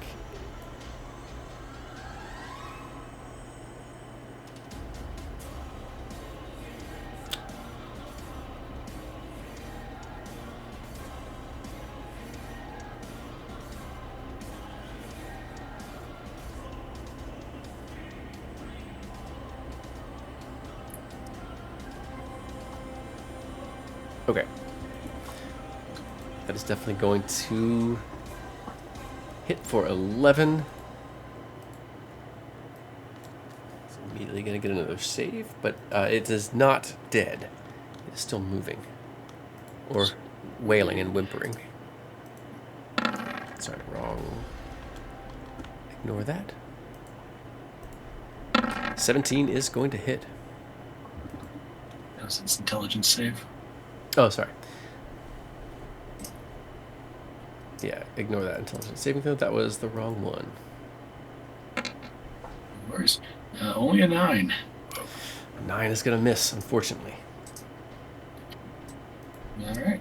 The hobgoblin is very hurt.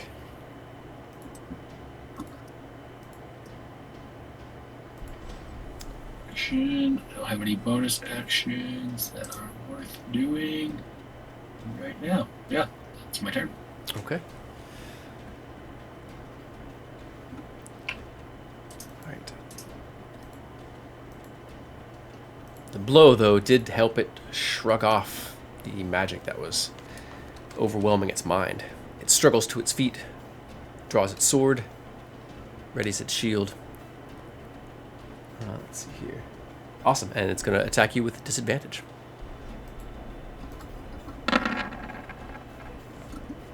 Ooh, and nat 1. Roll a d6.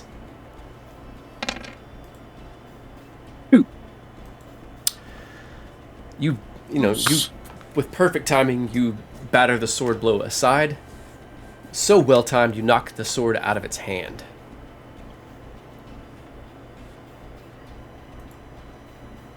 Back around to the top. Billy just says, "Run to it." A veteran nearby fires 2 arrows at Millie. A 19 and a 20, both going to miss.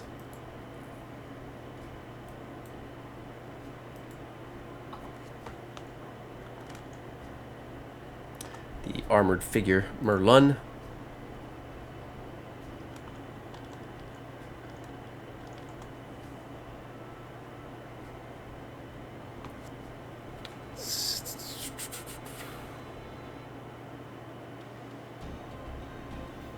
just a moment.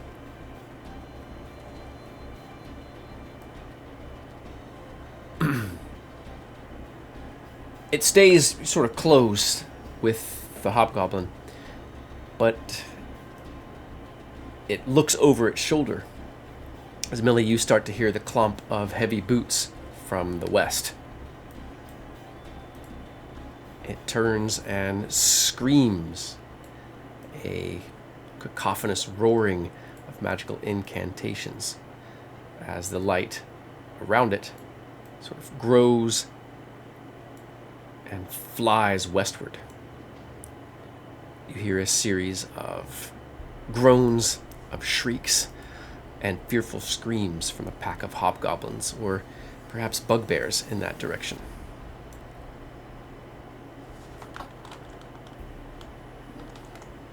The hobgoblin strikes at Merlin again. And hits.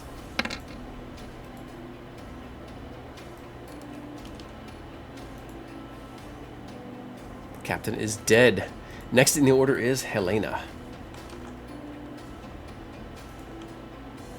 Oh, shucks. Can I still see, like the hobgoblin that's next to Millie? Let's see here. Or that one dark? So it's close enough to the brazier that you can see it at this point. The two veterans are completely, they have full cover behind their massive shields. So currently, it's the only one you have a good shot at. Okay. I want to continue moving, closing in. There's a bunch of like black on my map. Is that just like stuff I can't see, or is it just being? Where? Like out in that middle area where Millie is? Yeah. Yeah, I think it's Well, just. no. It's let me draw a line where it's at. It's like through here. Well, that should be lit up. Yeah, that should be lit up for you. You might just, Okay. yeah. I thought it was being weird. Okay, that being the case, I'll just move it as. Yeah. Let's Yeah, you can see just fine. Or Helena can see just fine. There. And then, Bubby's by my side. I gotta protect Bubby. I think I can move Bubby. Yeah, cool. And then let's go ahead and do the old shoot. Pew pew. White shafts of light issue from the end of your silver crossbow. Another nat 20. 28. Oh my goodness, let's go. Wow. All right. Yeah. You're rocking the crisp. 17. Holy crap! I didn't even have a. Wow. Wow. I don't have my bonus septic strikes on yet. Feel free to describe or pass as you finish off the hobgoblin. Did I take it out Mm-hmm. with one hit? Yeah, 17, and Millie had hit it with one attack as well. Ah, hell yeah! Go Helena. She just like blows at the end of her crossbow like it's Like it's one of got hot. Clifford's pistol, yeah. Yeah. Nice. It kind of like nods, like tip of the hat to Millie. Well, no, Helena, take those ones out next. At point north. North. Okay. I think my range can. Hit You them. can't see them. They've got massive shields with like sort of stands behind, and they're hiding completely behind the shields. Someone's What gonna about the have guys on Locag? The guys on Locag, are they targetable? Yeah, they are. Let's see here. Helena does not have dark vision, and they are outside of that 55 feet. So any attacks against this hobgoblin at range for Helena are going to be at disadvantage. Both of those standing next to each other. Or is it just the yeah, one? both of them. Okay. Well, one of them Let's is do the one- dead, I think. No, it's not. Which one? Yeah, never mind. They're both alive. Okay. So It yeah. doesn't really matter which one I go for. Let's just do the one that's slightly closer to me. Okay. And I'm just gonna. I mean, might as well. Gonna go for it. So Yeah. that's Roll double crits. With Now disadvantage. you gotta roll double crits. Yeah. What is? 2 nat Hopefully, 20s. that'd be hilarious. I don't know what. I don't even know what I do. I probably stop I give breathing up. for a minute. I'm just going to quit. Question. I'll just immediately end the stream. The DM rage quits. Commit to the bit. Throw up the laptop. and- Whoa, guys! Ooh. It was double though. Pretty close. It was double a number. What the heck? Double 17s. Unfortunately, that is going to miss. They have, they got shields, so their AC is a little bit higher than that. I'm deeply amused, regardless. Yeah, that's amazing. That's pretty funny. Compromise. We're not going to give you double crits, but we'll give you a pretty sweet double roll. It's working its Right? way there. And I rolled 17 on my damage in the last one too, so I'm just like, what the heck? Oh, nice. Wait, 3 wait. 17s. 17 and 17 is also 28, correct? Right? No, 30. 34. Yeah, 34. Yeah, 34. My bad. Sorry, I was thinking. Oh, that's all good. similar, But yeah. Anyway. Looking for the numerological meaning in the Kabbalah, It's just weird. Yeah. Helena gets spiritual with numbers. There's a song. Do you know the song? They only want you when you're 17. It's a classic.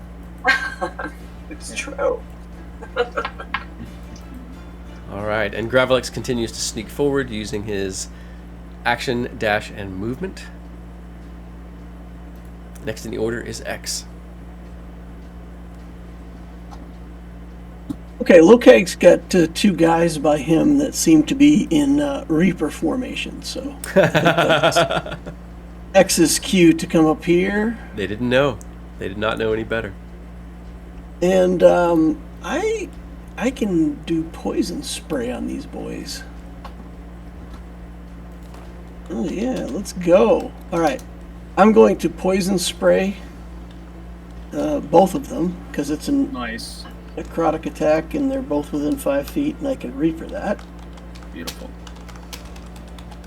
So I don't think I have advantage though because I'm not hidden at the moment. Okay, so I'll just turn it on to a regular attack, and I will shoot a poison bolt at each one of them. Q for the one closest to me. All right. 14. 14 is going to miss. Okay. 26 is Oh. going to hit, though. Oh, that was damage. Oh, okay. That was- Okay. Oh, I spoke too soon. My damage rolls automatically with my attack rolls, so Nice. that I don't have to do it separately. Oh, that was almost a nat 20. On my screen, it sat there. It was like, oh. Oh, Can he have the first man. damage? Can he have the first damage instead of the second damage? Either way, it's enough for you to describe or pass as you Nice. finish off the hobgoblin. Well done. all right. So Lokag's been poisoned. He's been shot with plenty of arrows that have had poison on them. So X just kind of mutters under his breath and says, "Revenge," Nice. and splashes poison all over him. So nice. Yeah, he just kind of melts. Into the shadows. And then bonus action, rogue dash stuff, and I will.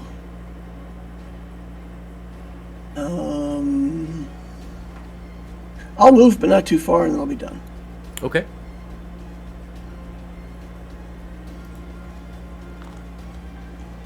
While all that is happening, the hobgoblin nearest Lokag screams defiantly, sets its feet, and slashes at Lokag with its longsword. An 8 is not going to hit, however. Let's see, it does circle around to this side of you. Alright, next in the order is Clifford. Flames and Yeah, smoke roaring behind you. Beautiful Clifford slow motion flames in the background as he runs up next to. He can get just in front of Elena, and kind of looks like it's like now what do we got ourselves into? And he kind of assesses up the situation, tries to read what's going on because he hasn't been aware really of anything over here. Yeah. He'll pull out his shield, so at this point he's got shield and pistol ready. Nice. And yeah, that's where he'll be. He'll actually probably be right in front of Helena in case there's anyone thinking about shooting at her. Take a hit for it, and that's it. Alright, any bonus action? Because it was just your object interaction to pull out your shield. Oh, that's true. No, I don't need to do anything unless I can do some kind of cool aid thing.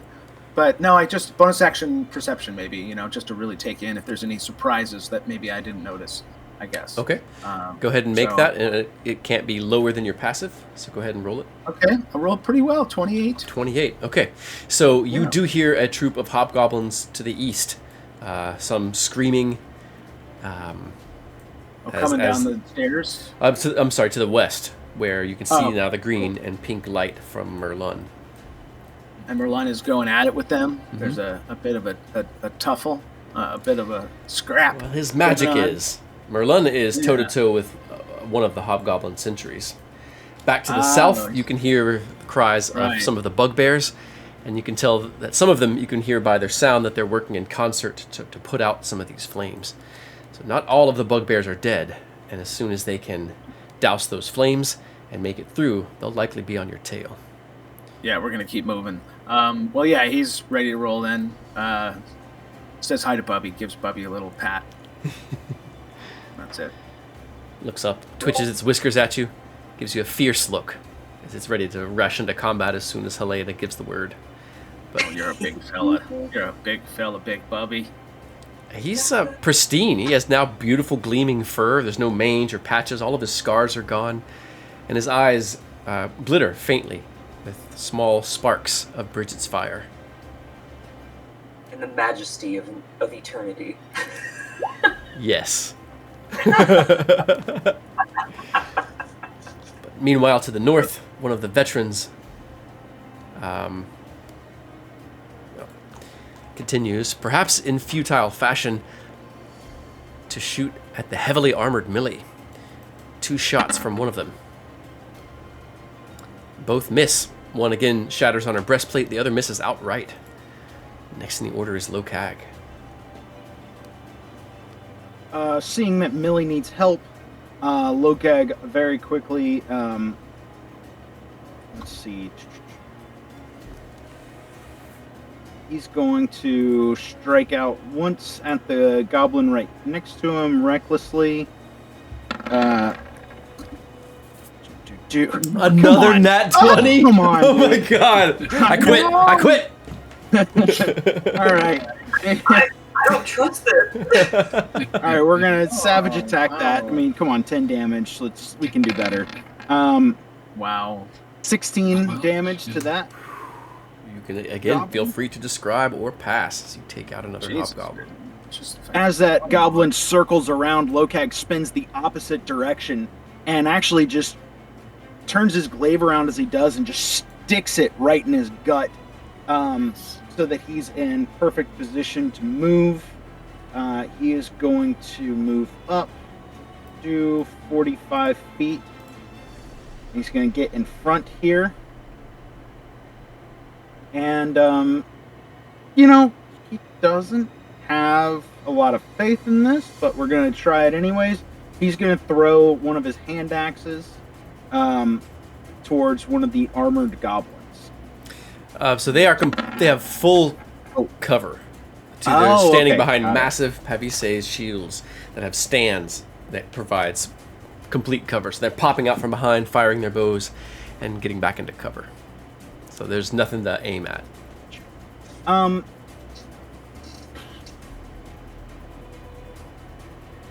very curious. If I go up over here using my dash, would I be out of the firing range from these hobgoblins, or do they have like a sight down onto me? I didn't know if that was a wall or if they were up high. That's a wall. So if you got to either side of that, they would not be able to fire at you. Okay, I'm gonna use my dash action to get this way. Okay. Can you get over to help Merlin? He's taking some heavy hits. That's what I'm thinking. So I want to get 45, and I want to get. I guess I can't really be here because that's on top of a statue. So I'm gonna be here the best I can, and I'm very curious. I mean, just in common, Lokag's gonna just be like, "Great armored wizard, would you like some help?" Do not interrupt Merlin! Fear Merlin! Is going to use 10 feet of movement to move back, and he's going to be right there. So just bow backwards. He's just okay, you got this, buddy. You can see its gleaming eyes glare through the armor, the slits of its visor, as it sort of watches you retreat from its target.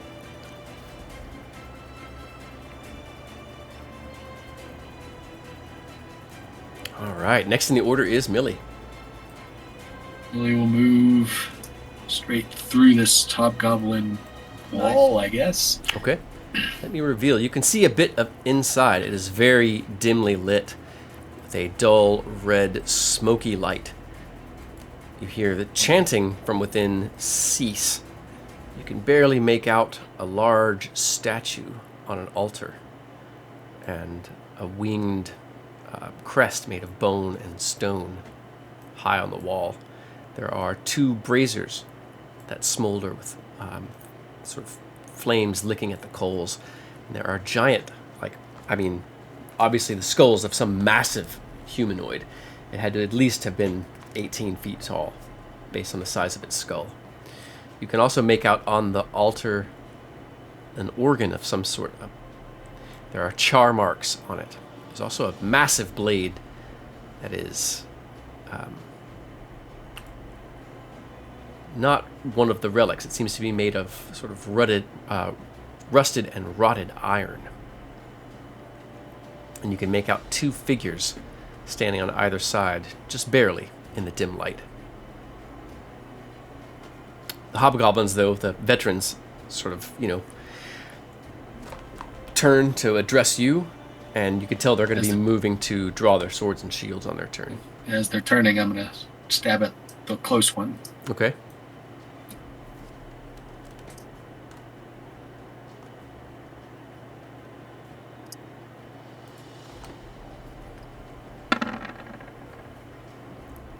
That's a hit. Okay, that'll be 9 damage, and let's go ahead and throw a Divine Smite into that. All right, yeah. First level.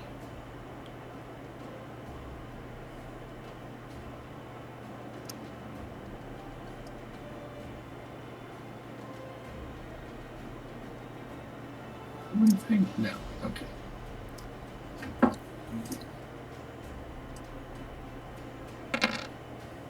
There it is. All right, 11. 20 damage. Ooh. Altogether. Right. Hobgoblin seems hurt. It stumbles back First attack. against the wall. Second attack.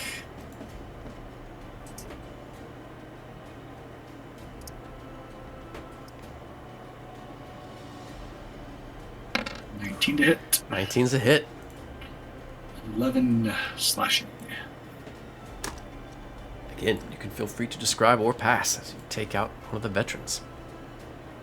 He just dashes into this hallway.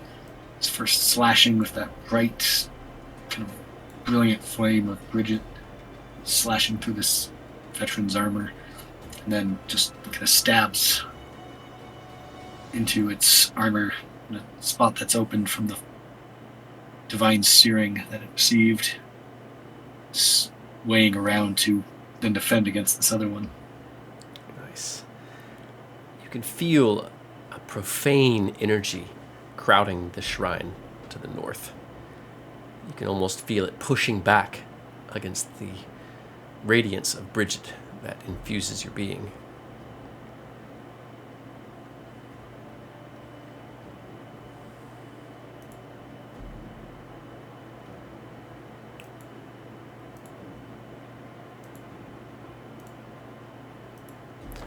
Merlin continues to attack. Well, actually,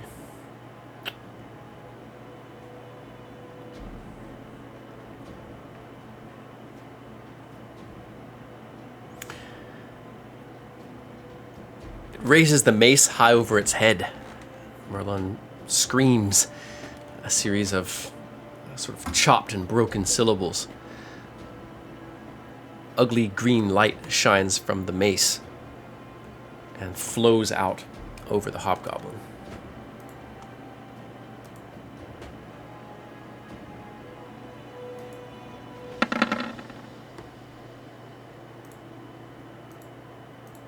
The hobgoblin collapses. Merlin has destroyed you! It says as it says down at the falling hobgoblin. It turns and you can see enough into its visor to see sharpened teeth within.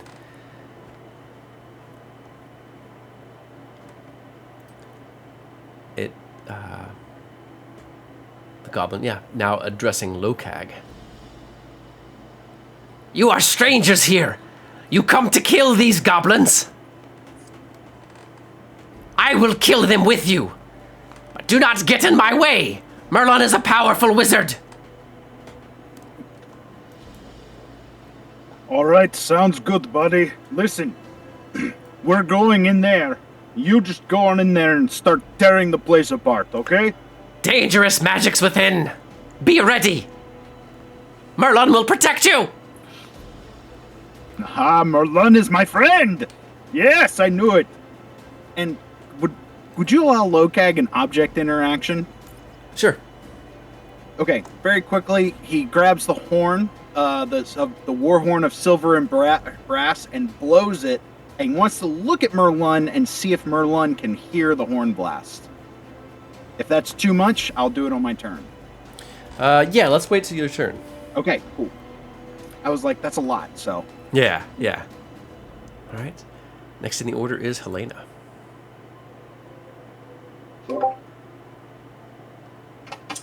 Well, I was so beautifully reminded by Jar Jar in chat that I have not pulled. Your swarm, yeah. Even though we see lots of dead goblins around us right now, I assume that will probably change. We got this veteran guy still, so that's worth it. Yeah, that's where the action is. I just, I can summon them, like, away from me, right? I believe I can. Let's see here. Range. Pull over really quick.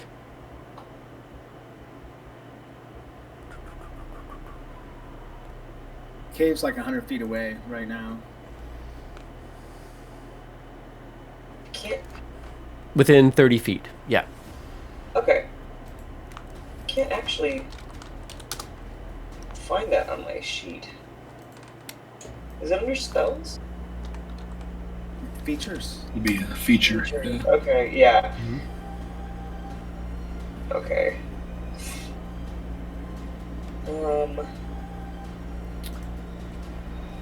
Yeah, let's go ahead and summon them.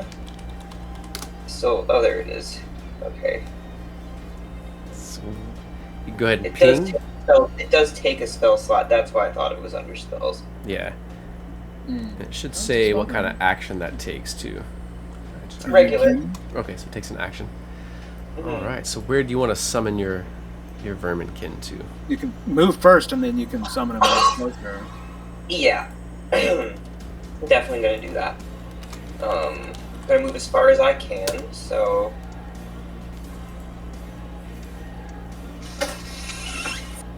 Right there, I guess?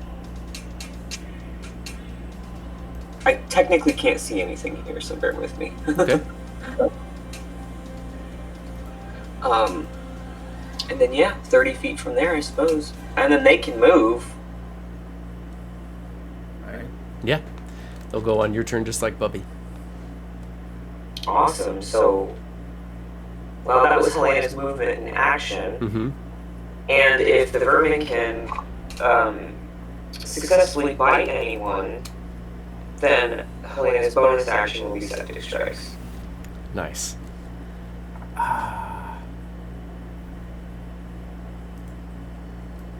Can they move 35? Starting on your next turn. So Oh, my next Yeah, turn. Okay. they might be able to move first, but they just can't. I think it says you can't attack. Okay. Well, we'll still move them. They move 30 feet, or I don't have their thingy. Yeah, when we transferred over toward, that is something I did not update, honestly. My bad. When we transferred over to jump gate. Mhm. Is it 30? 30 seems kind of the default. Yeah. It's gonna be 30. Okay. Right next to him.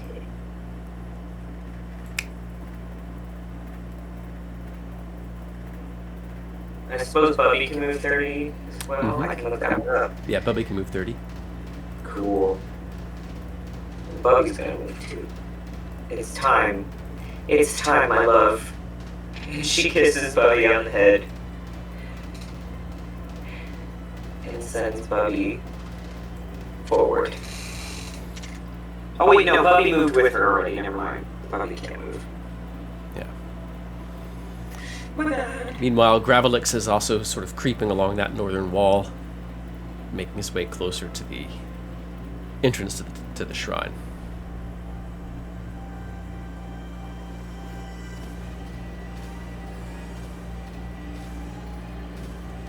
All right.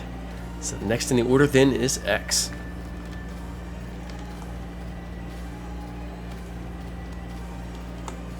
All right. Catch up with everybody else here, I suppose. So Merlin's now an ally. Ish. It seems that way. The veteran is the only one still standing, right? Yeah. It's currently threatening you. You can hear screaming, shouting from a cluster of hobgoblins to the west that are enshrouded in Merlin's magic light and stormy sounds. Okay, I'm going to stroll up to here, and I'm just going to look at the hobgoblin veteran, and he's got a shield and all that crazy stuff, so I just toll the dead on him. Okay, yeah. Ring the bells. So as long as you don't lead have up. to be able to see him, because he is hiding behind the shield. I do believe it says somebody you can see. Yeah, in which case from there you wouldn't be able to see them. If you kind of were out at this angle, you'd be able to see him around the shield. Okay. I don't mind coming up that way. I got plenty of movement. Yeah, you could have just angled that way instead. From Okay. there you can definitely see the hobgoblin. Yeah, I'll just toll the dead on him. All right, that is a The hands reach up to pull him down. It's a wisdom, Wisdom, 17. not a good chance on that one. Oof, a 3. I'm not going to use my inspiration for that. Has he taken any damage at all? Has not. Oof, but now he's taken 14. 11. Oh, it's a 6. Sorry, I was reading it the wrong way. Yeah, yeah. it'd be great if I could roll the 9 on a d8. That'd be fantastic. I would love that. Hands begin to claw and pull it down. It doesn't pull it down, but it does kind of carve furrows into its armor, pulling out chainmail rings and forcing the hobgoblin to grimace in pain. Okay, I think X is going to go around the corner here and hide rather than enter the room. Okay.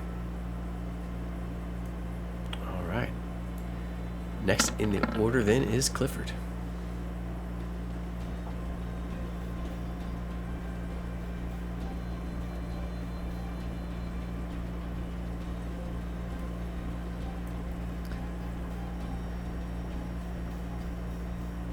Nice.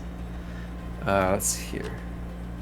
Oh, sorry. You could. I just thought I had my mic off. Is this rockier? Is it any kind of cover? No, not really. It's just a couple, Not like bad. 6 inches high. Yeah. I don't see anything. I don't see the bugbears coming yet. Mm-mm. So yeah, I guess he's just gonna keep booking it straight toward the entrance with his 2 actions, and pistol ready. Yeah. Any bonus action? Yeah. I don't think so. I think this is all he can do, really. He's not gonna do any kind of spells until he has a target. And he can't quite shoot that dude, so I'm keeping my turns real fast. Okay. That's it. So you hear the hobgoblin say in its own voice, "In life we serve the one eye, and in death we serve it still." And he slashes once and twice at Millie. Boy. But both attacks are going to miss. It does sort of step deeper in and plucks up a smaller shield from the wall nearby and shoulders that. And next in the order is Lokag.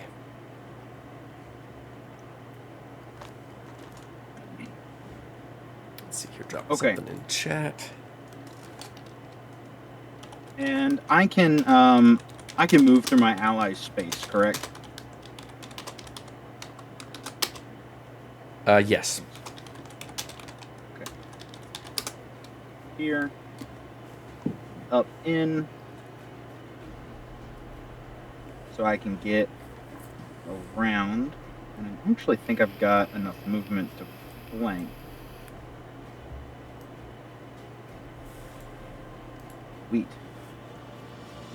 So would I be around on the correct side? Of the hobgoblin? To be on the right side of a shield? He didn't pick up the big shield. He left the big good. standing shield behind. He plucked up a smaller, wearable shield. So his AC is a little higher than it was a moment ago. Got it. And so, that should be in flanking with Yep. Millie, right? Yep. Okay. +2 to hit. We'll recklessly attack twice. I don't have the +2, so I'll just add it manually. 26 to hit. That and is a hit. Dang it. And 13 to hit, so I'm imagining that'll Second's gonna miss. miss. But the first one, we're gonna savage attack that. Boy, I love this feat. 11 damage. Nice. Hobgoblin grunts and stumbles a half step toward Millie under the force of the blow, but does not fall. Bonus action, pole strike. Patang. 27. That's a hit. 11 damage on the pole arm. And you can feel free to describe or pass as you take out the veteran. The first strike slices a deep gouge in its armor. The second slice kind of glances off of its shoulder plate, and then as he spins the glaive around and he kind of smacks the hammer end against his helm, it hits just the right spot on a weak spot of the armor and caves the metal into its temple, where it just simply kind of cocks its head to the side, collapses to his knees, and then slumps to the side. Nice. And that's my turn. All right, I don't know. Do you think I did enough that turn? Oh, and the so yeah. No. But before he would have moved, his object interaction with the horn. So the war horn, for any of our viewers that don't remember, it's the war horn of steel and brass that only our allies can hear. So you blow it, and you hear Merlin shout, "Beautiful!" Oh, nice. Lokag's going to make sure that the entire party knows as he's going. He's going to come around the corner going, "Yeah, Goblin Wizard's on our side. Don't attack him, please." Then he's going to go and dispatch this Hobgoblin veteran. Awesome. All right. Inside, you all hear incantations. You hear them suddenly cease. Sharply truncated. Give me just a moment.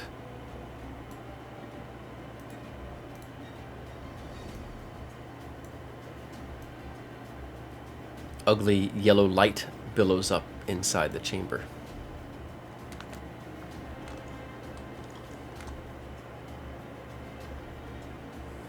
Just another moment.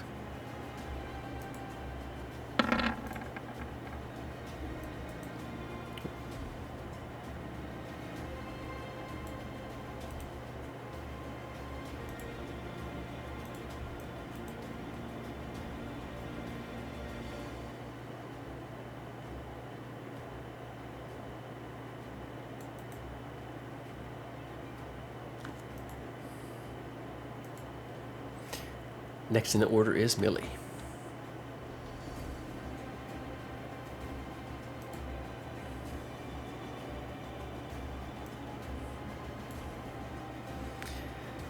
As you step further into the chamber, your eyes start to adjust to the dim glare of red. You see one figure, heavily armored. The air around them is filled with small, translucent figures. They seem to be smaller figures wearing armor, with great, with with massive, what for them would be two-handed axes in their hands. The chamber is thick with the smell of decay. In the dim light, you can make out heaps of bodies in the east and west corner of the chamber.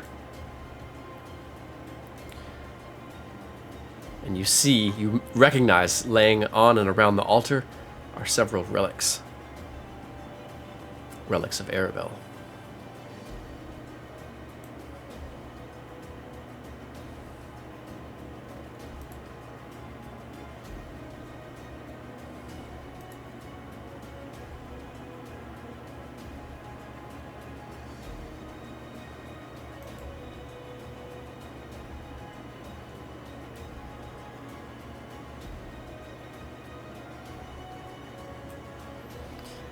You can feel almost like a second skin of slimy air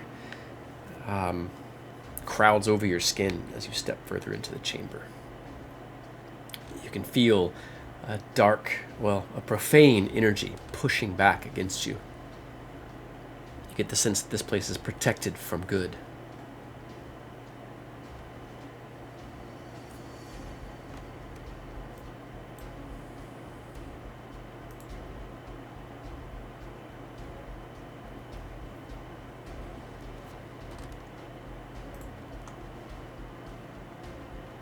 And you might be muted at the moment.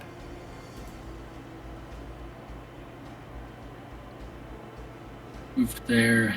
Just shout at this creature.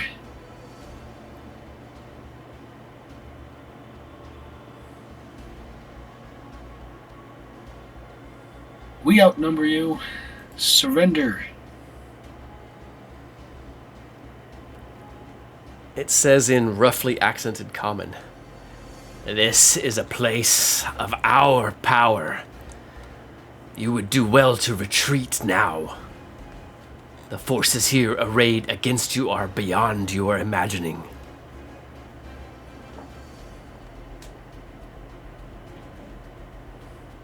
I think you'll find we have more power than you can believe.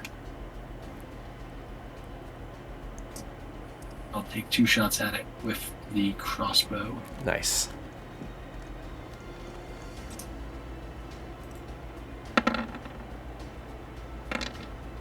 Miss.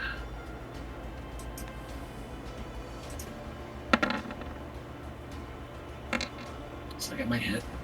18 hits. 18 for 5. Right. The hobgoblin barely reacts as the head of the bolt buries itself in the shoulder of its chainmail.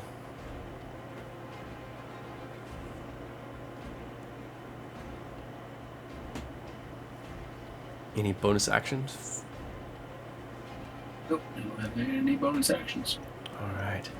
And this might be a good spot for a short break, if that sounds good to everybody. Sounds good to me.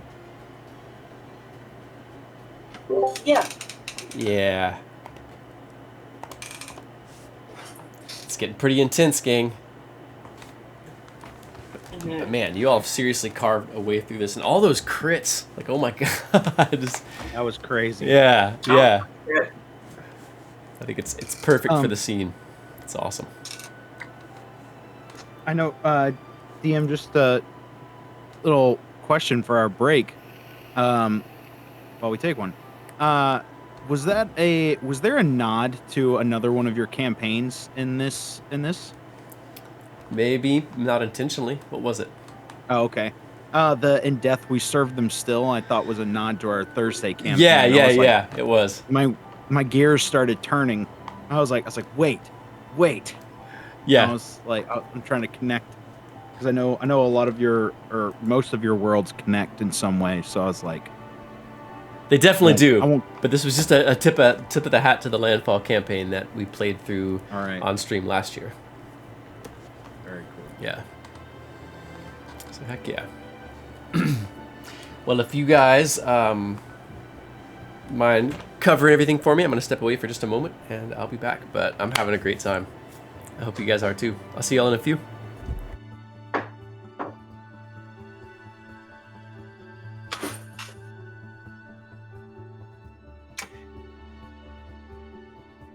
Yeah, boy, my mic is on.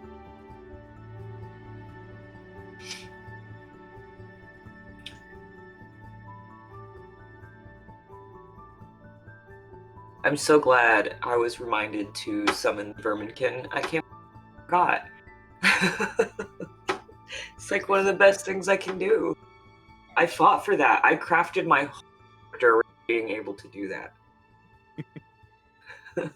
You made it her whole personality. I really did. Which honestly was kind of challenging at first. Helena has been a surprising... I intended for her to be fun, but she's been a surprising pleasure I like Helena.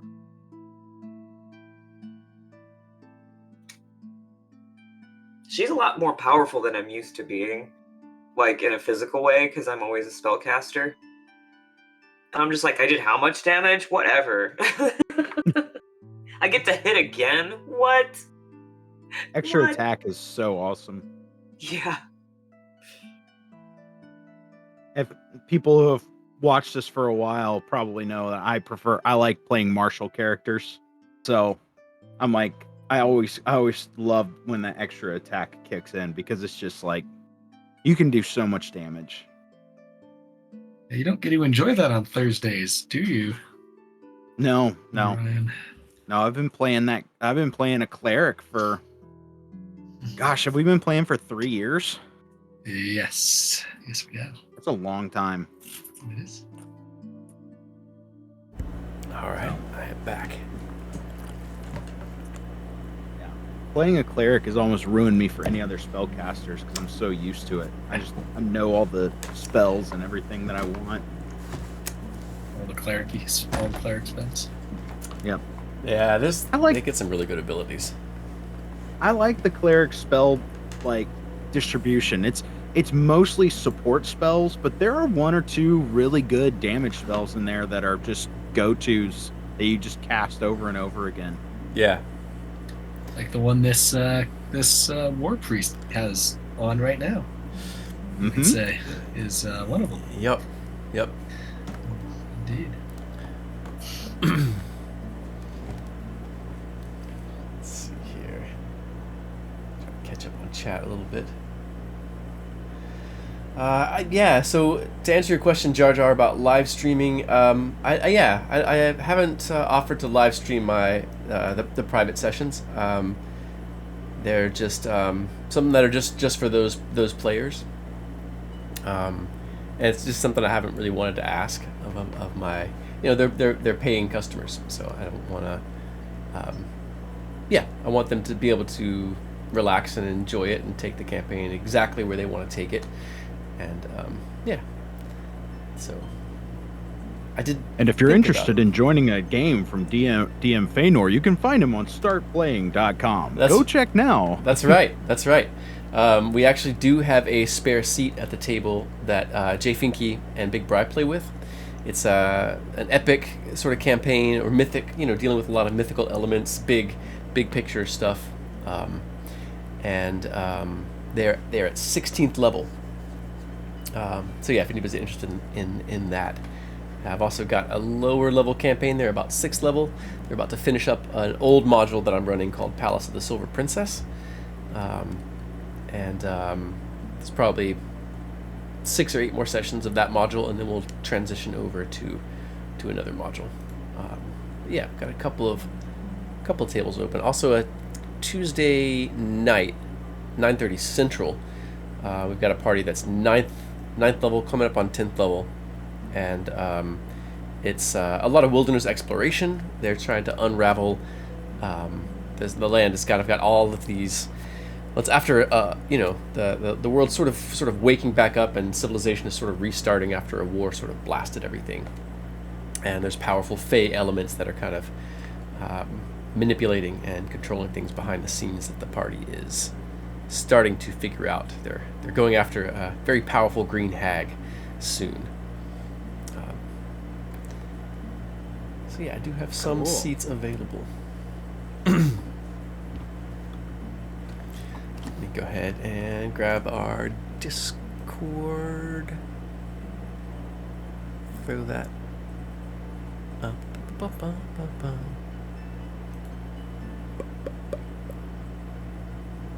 Where is it?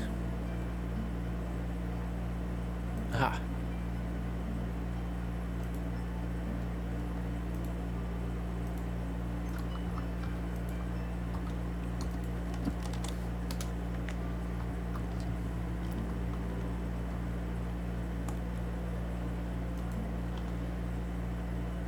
Nick, looked like you stepped away for a moment, Nick. No, I'm here. Oh, okay. My camera's wacky. I don't know. Give me a sec. It happens. Yeah, I was all frozen in a while, so I'm reloading. Okay. Pon, you still with us? Are you back? Oh, I said Doggo needs to go out. Yeah, no problem. No rush. So these little breaks in floor. Hopefully you guys are having a good time, and hopefully our Mythlanders out there listening in and watching are excited by what's going on as you all move to face, the keeper of this goblin shrine and the one holding on to the rest of the relics of Arabelle. That will hopefully soon be in the hero's hands. Likely need to be purified, but that'll give the party some very powerful tools against what lies ahead and above in the stone.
I'm gonna pop out of Discord real quick, see if it fixes. Okay.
Well, I give up on the video. I don't know what's wrong.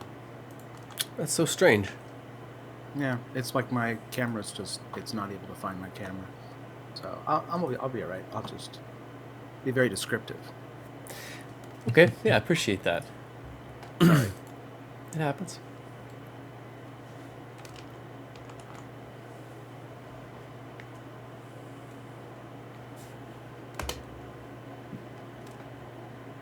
All right.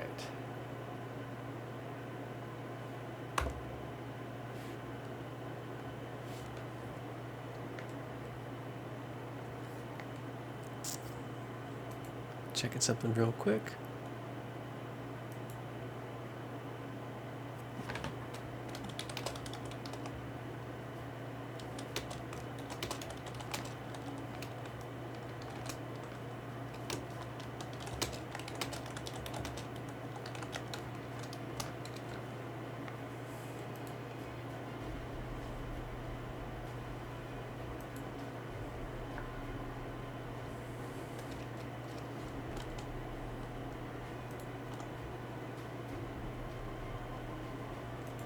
I think we might step back into it and let Elena take her turn when she pops back in.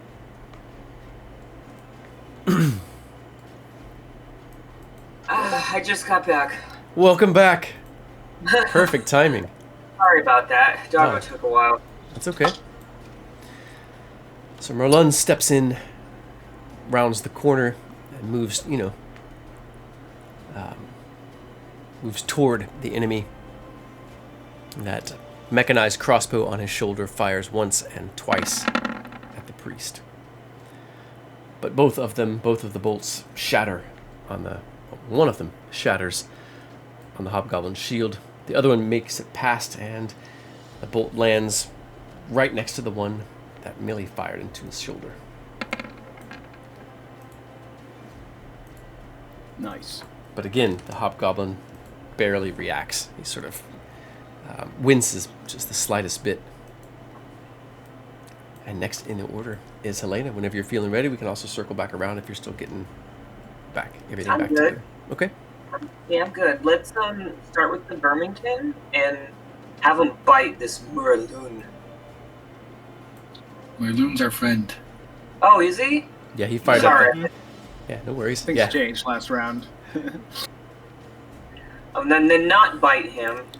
Well, I guess they'll have to move and find someone else to bite. I guess so. Ugh. Well, that's a ways away. Well, can they dash? Yeah, they can dash 60 feet. Absolutely. Okay, you zoom out here. Ooh, they're getting within that perimeter. Is that bad? Like, can they get in that bubble? I think that's bad. That's probably bad. Yeah, I you don't can wanna see kill a my s- AE. Yeah, you can see There are bugbears hundreds coming of... from the west. That's fine. Yeah, there's hobgoblins in the east that seem to be succumbing to the effects of Merlun's magic. They have not shown themselves. And yeah, surrounding the hobgoblin are dozens and dozens of small, what look like armored figures with great axes that are sort of flying, darting, and wheeling in and out of each other. They're all of the little figures are looking in you all's direction. Well, let's get the Verminkin out of, like, direct line of fire. Yeah, I like this little corner for them. So they're ready. Come on, let me move it. Why won't it let me move it? Are you trying to move it inside the room? You Yeah. gotta come around through the door and We have come in that invisible way. walls. He has invisible walls set up. You literally have to move the token. Okay, that's fine. I just never experienced that before. I was like, just let me pick it up and put it where it goes. Dude, he's So I guess that's it for them. Helena's still pretty far back, so I guess I'm just gonna dash. Okay. Get up with the rest of the party here. I don't really want to be front and center, but That's fair. I don't know. This guy's still in front of me, and so is Loki, so that's okay. We'll go there. cool. And then Don't I guess forget that's Bubby. okay, yeah, there we go.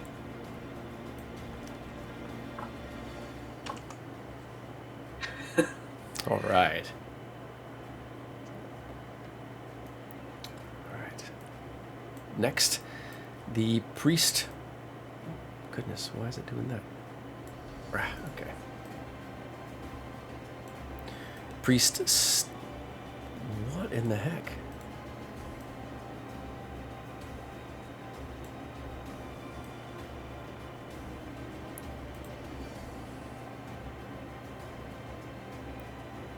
The priest steps forward to close with Millie. As it does, that aura comes with it. Millie needs to make a wisdom saving throw.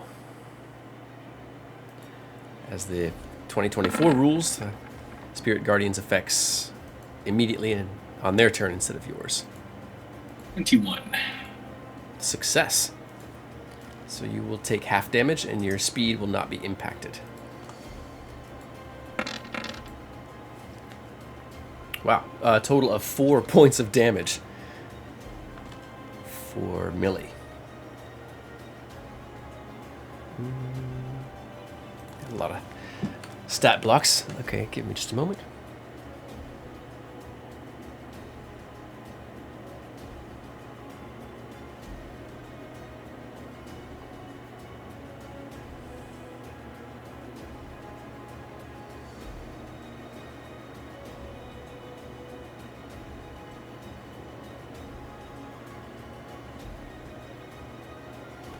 All right. Pulling something up really quick. No.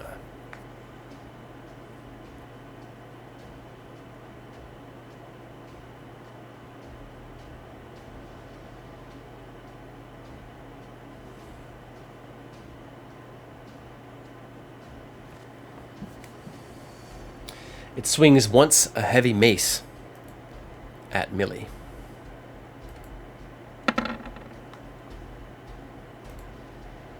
For a 15, I'm going to use my inspiration for the first time and re-roll that. For a 15. All right, so a 15 is obviously going to miss Millie in her heavy armor and shield, but it also points with the end of its mace after it swings, and Millie needs to make another wisdom saving throw.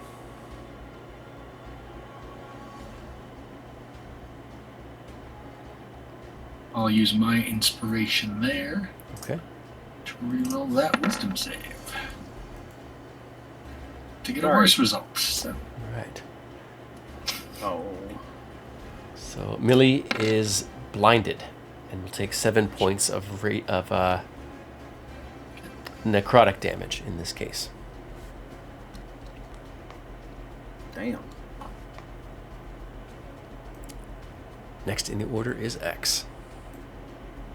This guy seems important. He's glowing like he's important. He is. That means it's time for one of these enchanted arrows. So X is going to pull out one of his special flamey goodness arrows and peek around the corner, trying to stay hidden. And I will try to shoot this war priest. Let's go. All right.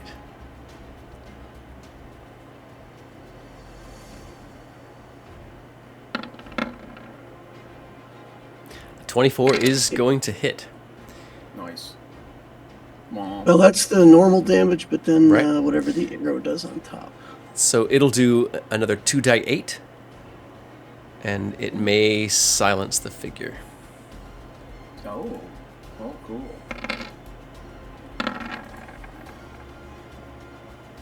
All right, I'm going to use that inspiration I just got from J Finks and re-roll its save.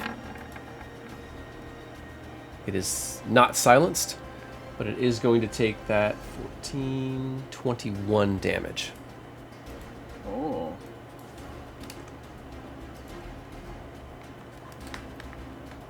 And it needs to make a Constitution saving throw to maintain concentration. Yeah, Very 22 exciting. total. 22? Yeah, okay. Yeah, I don't care about the damage. I just want 11 on the concentration save. Oh, too bad. Ward priests have advantage as well, or Alright, something. Let's see here.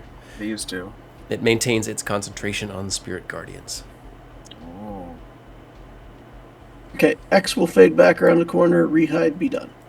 Okay. Just a moment.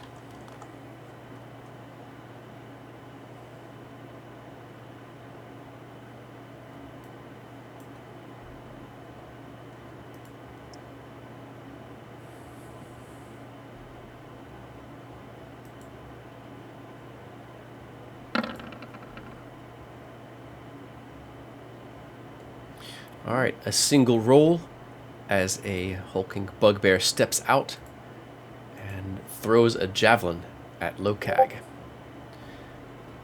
That is a 23 to hit.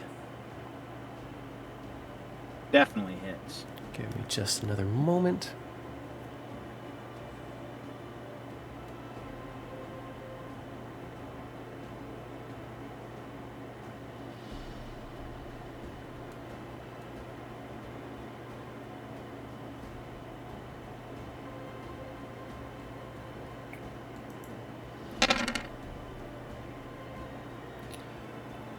Oof. Total of 12 piercing. 6. Okay. Gosh, I'm gonna save it.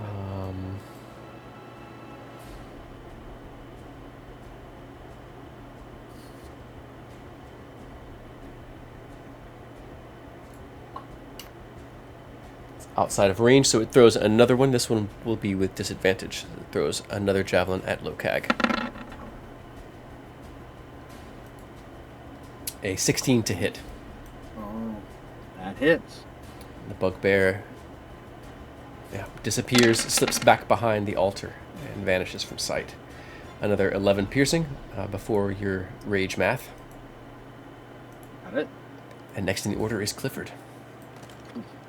All right. Well, Clifford's going to try to follow suit, I think. He will roll up next to Helena and Morlan, look at them and give them, put his finger to his mouth, and he says, shh. And then he flips to the next bullet on the pistol and shoots at the war priest. I think he has to be like right there to get the right range, and he's going to use his lucky feat so he can get advantage on Nice. this attack. Yeah. So yeah, let's see what I can do here. I gotta click and open them. Yeah, not close them for some reason. Right.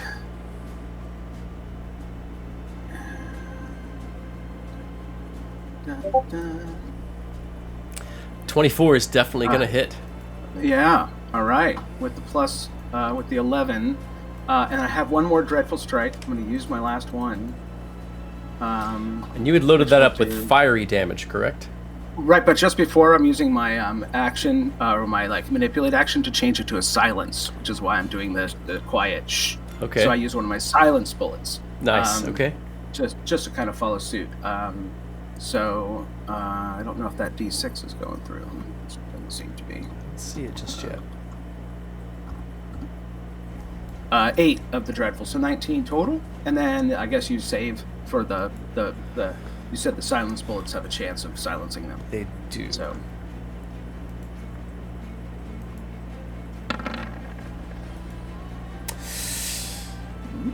Sound ceases to come from the hobgoblin, as it is silenced. nice. But it still has concentration on the spirit guardians unless it fails the save, which it does have advantage on, but it doesn't need it. It is going to succeed. All So right. it still has concentration up, but it can no longer cast spells. Right, perfect. And the Clifford will back up, kind of tiptoe behind X, and that's it. Yeah. Nice. Next in the order is Lokag. Lokag goes, Golden Gun, no! And he's just gonna charge headlong in. He needs to make a save, and then also it's rough terrain, right? So he can only move half speed. Give me just a moment. Okay. Yeah, when you enter it, or end your turn there. Okay, got it. So yeah, you need to make a wisdom saving throw. Okay. Entering it. Would I need to, if I stay in, do I need to make an additional wisdom save? I mean, that's how the spell reads, but that seems excessive to take damage twice around. It does say that you can only take damage once per round from the effect. Oh, there it is, yeah. Okay. And that would be necrotic or radiant damage? Necrotic. Either one? In this case, yeah. Damn. Got it. Oh, good. So I need to take a wisdom save. I will do that. Getting a Nice. 18. You save. Oh, beautiful. So you'll take half So- the damage, so 9 necrotic. And I'm also going to use my Stone's Endurance as a reaction to the Nice. damage. Beautiful. Bringing that 9 down to nothing. Nothing. Nice. Nice. Wow. Just smashes into your rocky. So Beautiful. Lokag just Yeah, that's charges beautiful. through. He bursts through one of the spirit guardians and dissipates before it quickly reforms behind him. Yeah, he's gonna. No, I'm not gonna do that far away. I'm gonna stay here. He's gonna be right up on top of the war priest and recklessly attack twice. Okay. And So you will just be a single roll, because as you Oh, step okay, in, cool. you're under the effect of a sort of area-wide protection from good. perfect. So a 14. Is and going to then miss. We'll do this. A 9. nine I'm is going to use also my gonna miss. inspiration on that. that's all right with you. Yeah, absolutely. A 12. Dang. Okay. Bonus action, polearm strike. A 10. All 10. misses. All misses. Okay. It's as if something in the air keeps like stopping it, knocking your weapon aside. Or as if you lose strength at key moments. The weapon batters harmlessly against the hobgoblin's shield and armor, while it grins a wicked but pained grin, because the hobgoblin is starting to look and act hurt. And that'll be my turn. All right. Next in the order is Millie. All right.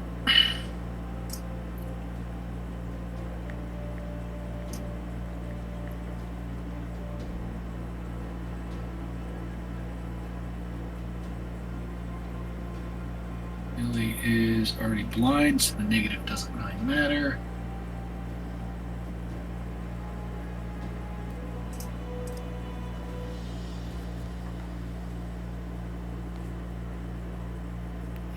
Switch to her longsword and try to hit this thing twice.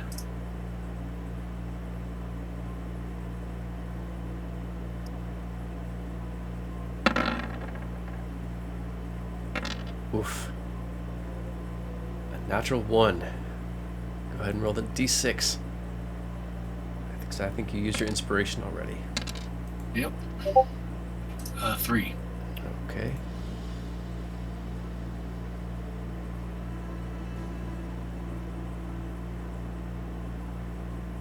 Roll it again.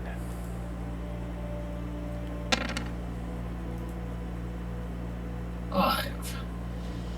Okay, let's see here.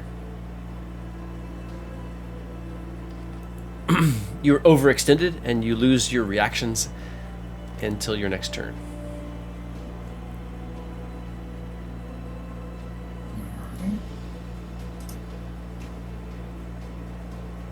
Swiping at this thing again.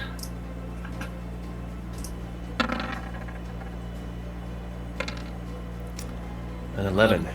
It'll clang harmlessly off of the figure's armor, scraping along its chainmail.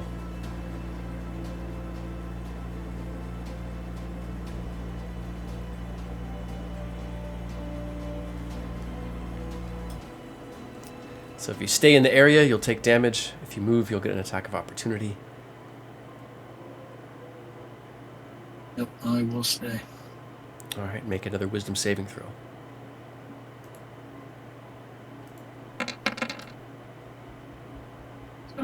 Success. You take 7 points of damage, and the ground is not difficult terrain.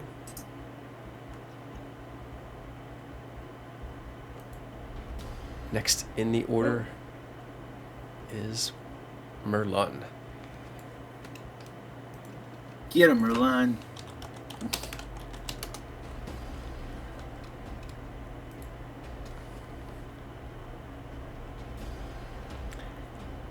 His armor sort of squeals as he cranes his head and looks around the chamber.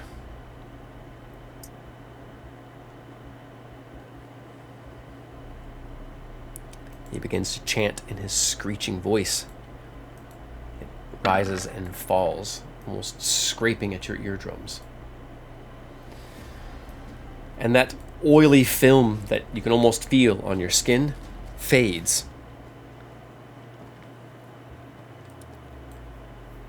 The one-eye's magic is no match for Merlin! Next in the order is Helena, as Merlin now steps into the chamber.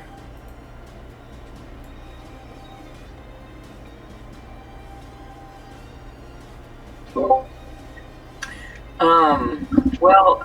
I know I summoned all these rats and stuff, but again, I'm really not a fan of sending my beloved right into the fray. True. You did see another bugbear in there that's in hiding. You might send the rats to find it. That'd be awesome. It vanished behind the massive altar. Okay. It may not be able to make it to it this round, but you could send them in that direction. Yeah, that's north, right? Yeah. So they can go. Would that work right about there? Yeah.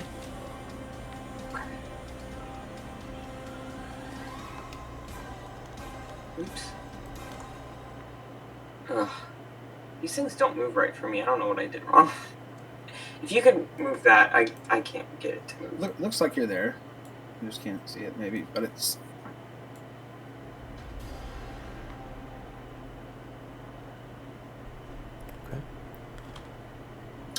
And then Helena, she's gonna do the good. She got a straight line of sight at this war priest. So. Yes, she does.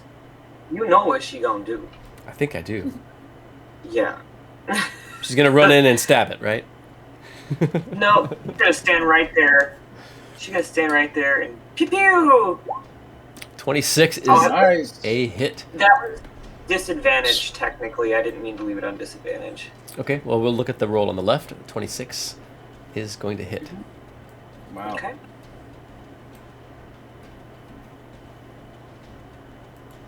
$13. That looks like the septic strikes around that. Okay, nice. The hobgoblin groans and stumbles back a half step.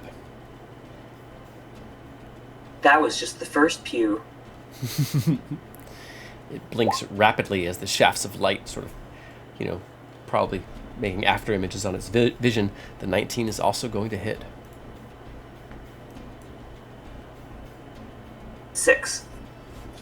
Right. Hobgoblin is breathing heavily, its face tight with pain and concentration, but it does not fall.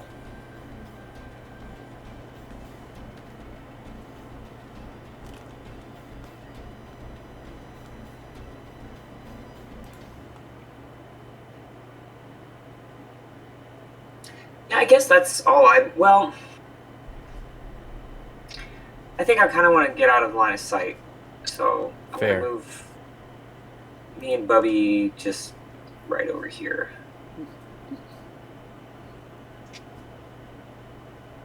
That's what we're all I know doing. Bubby's desperate to get in on some of the action, but it's yeah. We've just mostly been trying to catch up. I assume neither of those took its magic down. Let me make those checks. Doing them behind the scenes, so you all can't guess its abilities. Saw that one. Well, for some reason, interesting. I don't know why. It does say whisper GM above the roll. It absolutely letting you know, does. it's- Yeah. Yeah, so Interesting. I'll pretend I don't see it. I'm gonna pretend Yeah. it's not there. That's fine. I don't think I have any inspirations, so that is going to fade.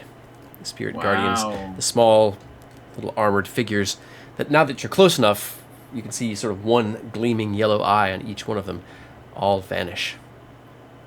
Heck yeah. Nice. Well Nice. done, Elena. Yeah.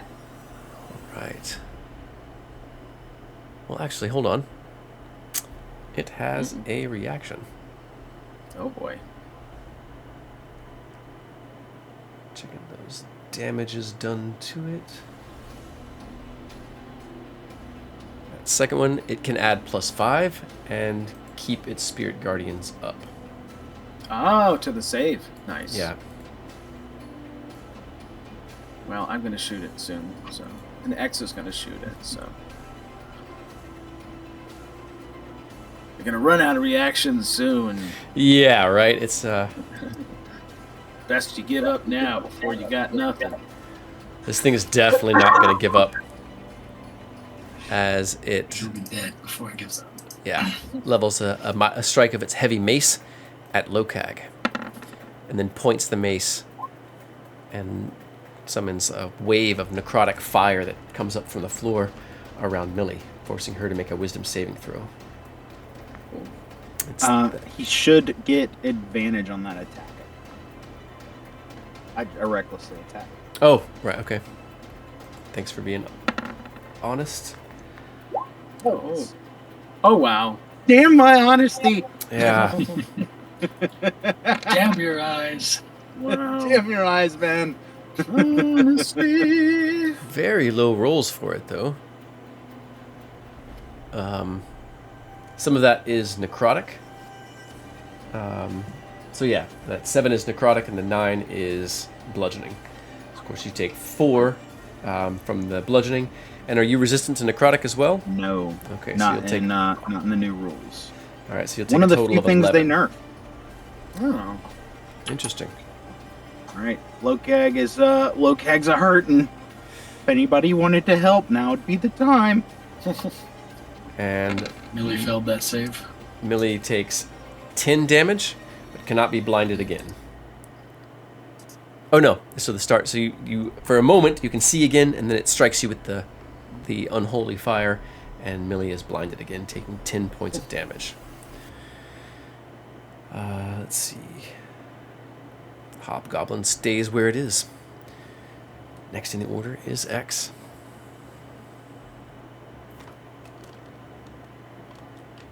Okay. Well,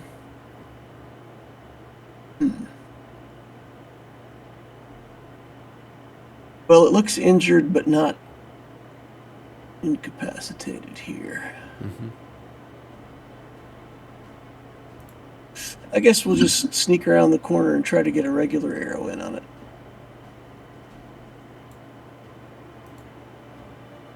Okay.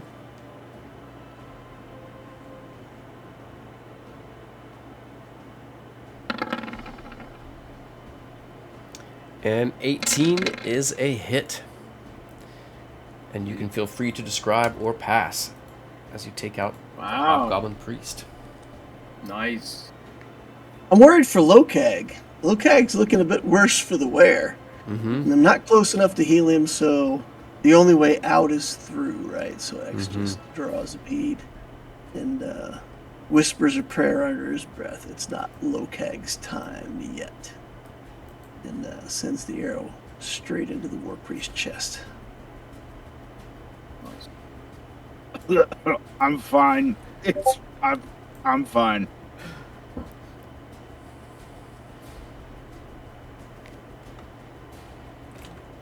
Anything else for X? But that no. X is a coward. Back around the corner, back in hiding. Fair. He's not a coward. Let's restate that. Discretion is the better part of valor, right? So he's being a non-tank. Awesome. And I do still have hide without a pass without a trace going. That lasts for 28. like an hour, right? Yeah. Yeah. All right. So, an attack of opportunity from the Verminkin. Helena, you can just roll a d20 plus 4. As the bugbear rushes past them. Nat 20. Nice. 4 die 6 Wow. plus 2. Wow. You want me to roll 4 die 6 plus 2? Uh-huh. Murder rats. Absolutely. Yeah. And you all can see the bugbear sort of stepping over, charging through them with a burst of speed. It runs to here. You hear stone grate against stone, and it disappears beyond.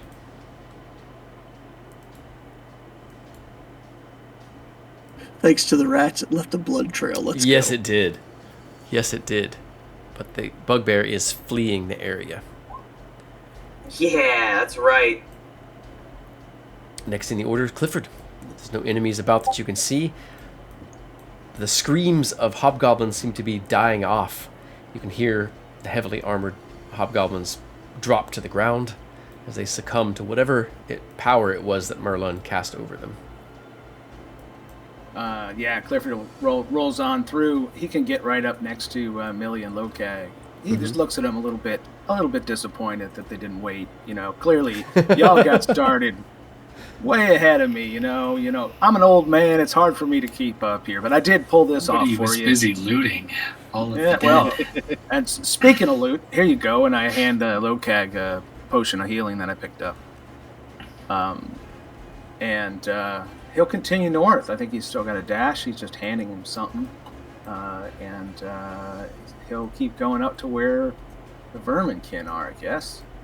Imagine I can hop up on a... Is that a foot? It looks like a giant heart, Giant heart. much larger than a human's. Creepy. Okay, well, that's what he's got. You know, I mean, whatever he can see with passive, he rolls on up there and, you know, throws a potion to him and kind of takes in the room. I don't know if he sees anything else outside of the guy who ran away, but that's it for him. You see several artifacts, things you've heard stories of, you may have seen if you ever were allowed to take a tour of the bottom of the Tower of Ogma. You see the sword of the Nameless Warrior, the shield of Ogma, the Book of Anu, and a few other relics. Oh, man. The shield, the sword, and Nuada's bow are all swathed in ugly, sort of gray, smoky energy, indicating that they've already been cursed by the profane rituals within. But the book, the spear, and the sword of the Nameless Warrior still gleam. They're bright lines of mithril, gold, and adamant. They are still pure. Interesting. Well, I can't quite reach there. I can get almost to there, so he kind of takes it all in. I mean, Clifford's a kid in a candy store, right? I mean, he just loves having the best thing, the most perfect artifact. So he's probably has choice paralysis at this point. He's, wait, which one? I don't know. And looks around. And he, yeah, just he's self-paralyzed for the rest of my turn. Good enough. Lokag, you have a healing potion in your hand. There are currently no enemies around. What's Lokag doing? Lokag chugs it down, and he winces and goes, "Ugh, I hate that flavor." 8d8 plus 8. Oh, it's 8d8? This is a very potent healing potion. Oh, damn. Nice. Thanks. Let me readjust my health one moment. I took it, but I took the wrong one, apparently. Alright. 8d8 plus 8. Mm-hmm. It was.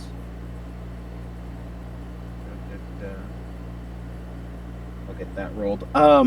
In the meantime, Lokag is going to look around, and he's going to have a look at that sword. He's not going to use it, but he definitely is always interested in weapons. And Cliff's there telling you, like, looking at you, he'll be, hey, yeah, I don't know about that shield. Doesn't look safe to touch it. That sword's looking pretty. Get out of here.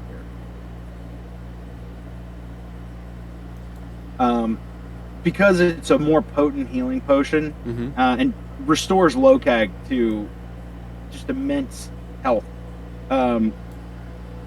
He drinks it, and it's like a really just the more healing it does, the more he hates the flavor of it. Quit your whining, it's good for you. Don't like it. But yeah, he's gonna. Let's see. I guess he's also very curious if there are enemies abound.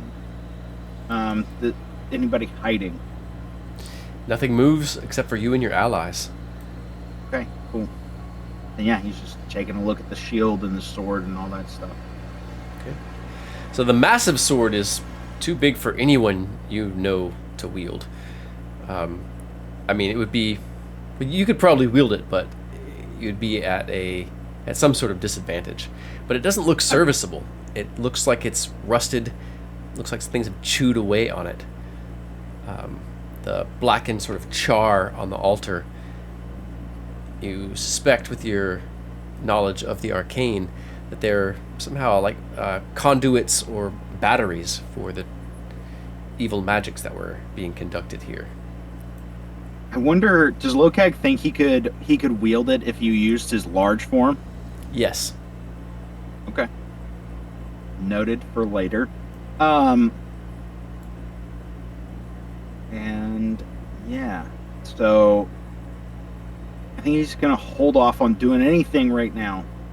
He's just gonna be looking until someone can take a look. Does he notice anything magical about the area? No, just that sense of there was like that second that sort of film over your skin that was dispelled by Merlin. But there's dried blood splattered all about the altar itself, and there's a figure in armor with a robe over it. It has a helm with horns that sort of curl downward, and it has a large ruby in one of its eyes, and the other is a stylized X carved into the helmet. Another image of the one-eyed.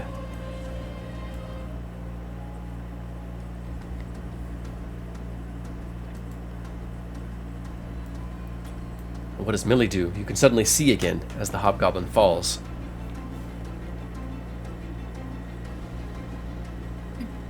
Millie is kind of taken aback, seeing kind of light again.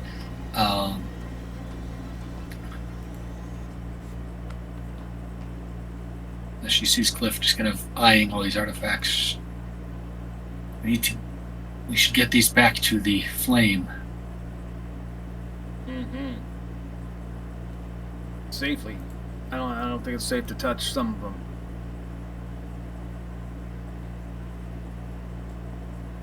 She'll kneel down and examine this war priest, seeing what they have on them.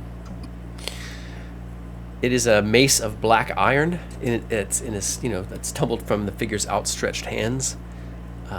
It is covered in carvings.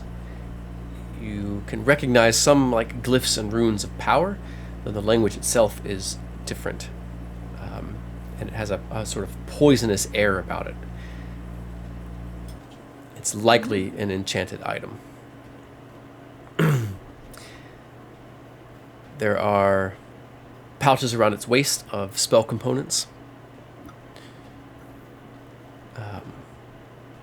But you don't get the sense that, nothing else seems decorated in any other runes that would suggest it was magical.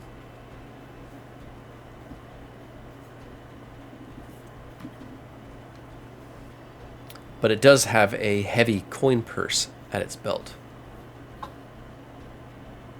It seems to, as you feel it, you feel gems and coin within it.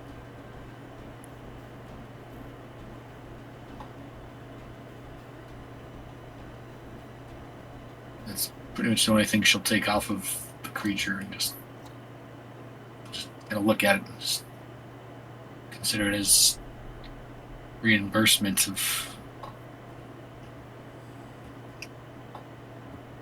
your dues for just kind of looking around these stacks of bodies. Some of them are very old, and many layers of rot stench permeates the chamber. Some of them are fresher. Some of them are townsfolk. But there are many bones underneath, some of goblins and hobgoblins. As you stride forward toward the altar, covered in the relics that you've sought, Merlin says, "Yes! Take the weapons of our enemies! Disarm them! Take their power! Merlin has spoken!" He strides forward behind you. Very good. I'll start taking, I guess we'll look safe, to this the sword. The book was safe and the sword was safe. The book, the sword, and the spear. So everything with the shield. No, the bow, the rod, and the shield are covered in smoky energy. I didn't see that. I didn't see the bow and the rod and the shield. The bow and the rod, I didn't see. We covered kind of like the staff. We were able to move those just by Mm-hmm. taking it with the stuff. Yeah, I'll take the sword and just gotta look over for now. For such a a powerful item that has so many stories to it, it's a very plain but serviceable looking longsword. But it feels very lively in your hand as you pick it up.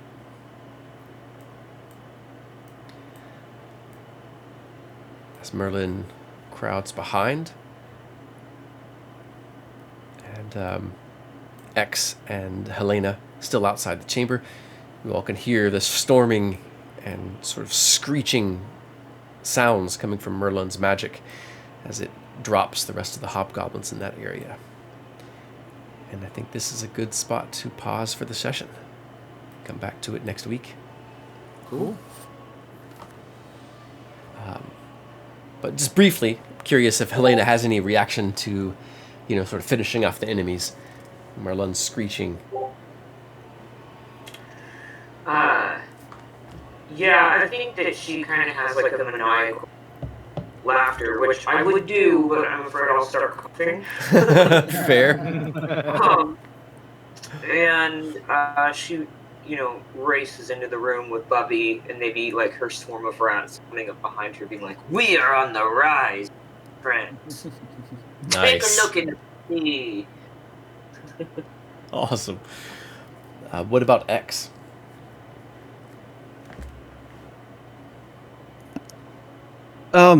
X wants that book really bad. so Yeah, of course. so that's probably the first item in the campaign that like I really do want and hope the party will let me have. So good to see that it's still unspoiled. I don't know. I feel like we're in a hurry to get to the top. So I think X would be inclined to take the evil items and just stuff them into our handy haversack and, Yeah. get back to them later. It's kind of my feeling. We want to take them, but I don't know if we want to go back and purify them now. That'll be up to the group, but so think we that'll be X's reaction. And Okay. and he's kind of also, I think X would have more of a reaction to Lokag being fully healed by a single potion than most of the other stuff going on. Okay. So X is pretty impressed with that. He's like, "Whoa, Yeah. haven't seen one of those in a while." So X briefly marvels at Lokag's, healing, his wounds rapidly healing, and makes his way toward the Book of Anu, which he has held before, but it has been a long journey between then and now. Well, gang, this was super intense. A big, long fight. A brief pause here as you all decide what you all are going to do and pick your next direction within the Goblin Stone.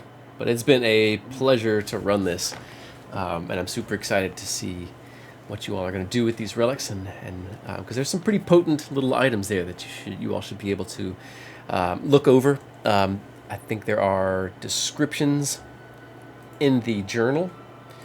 Down in the journal, there's the what is it? Legends and Rumors of Arabelle. Let me pull that up real quick.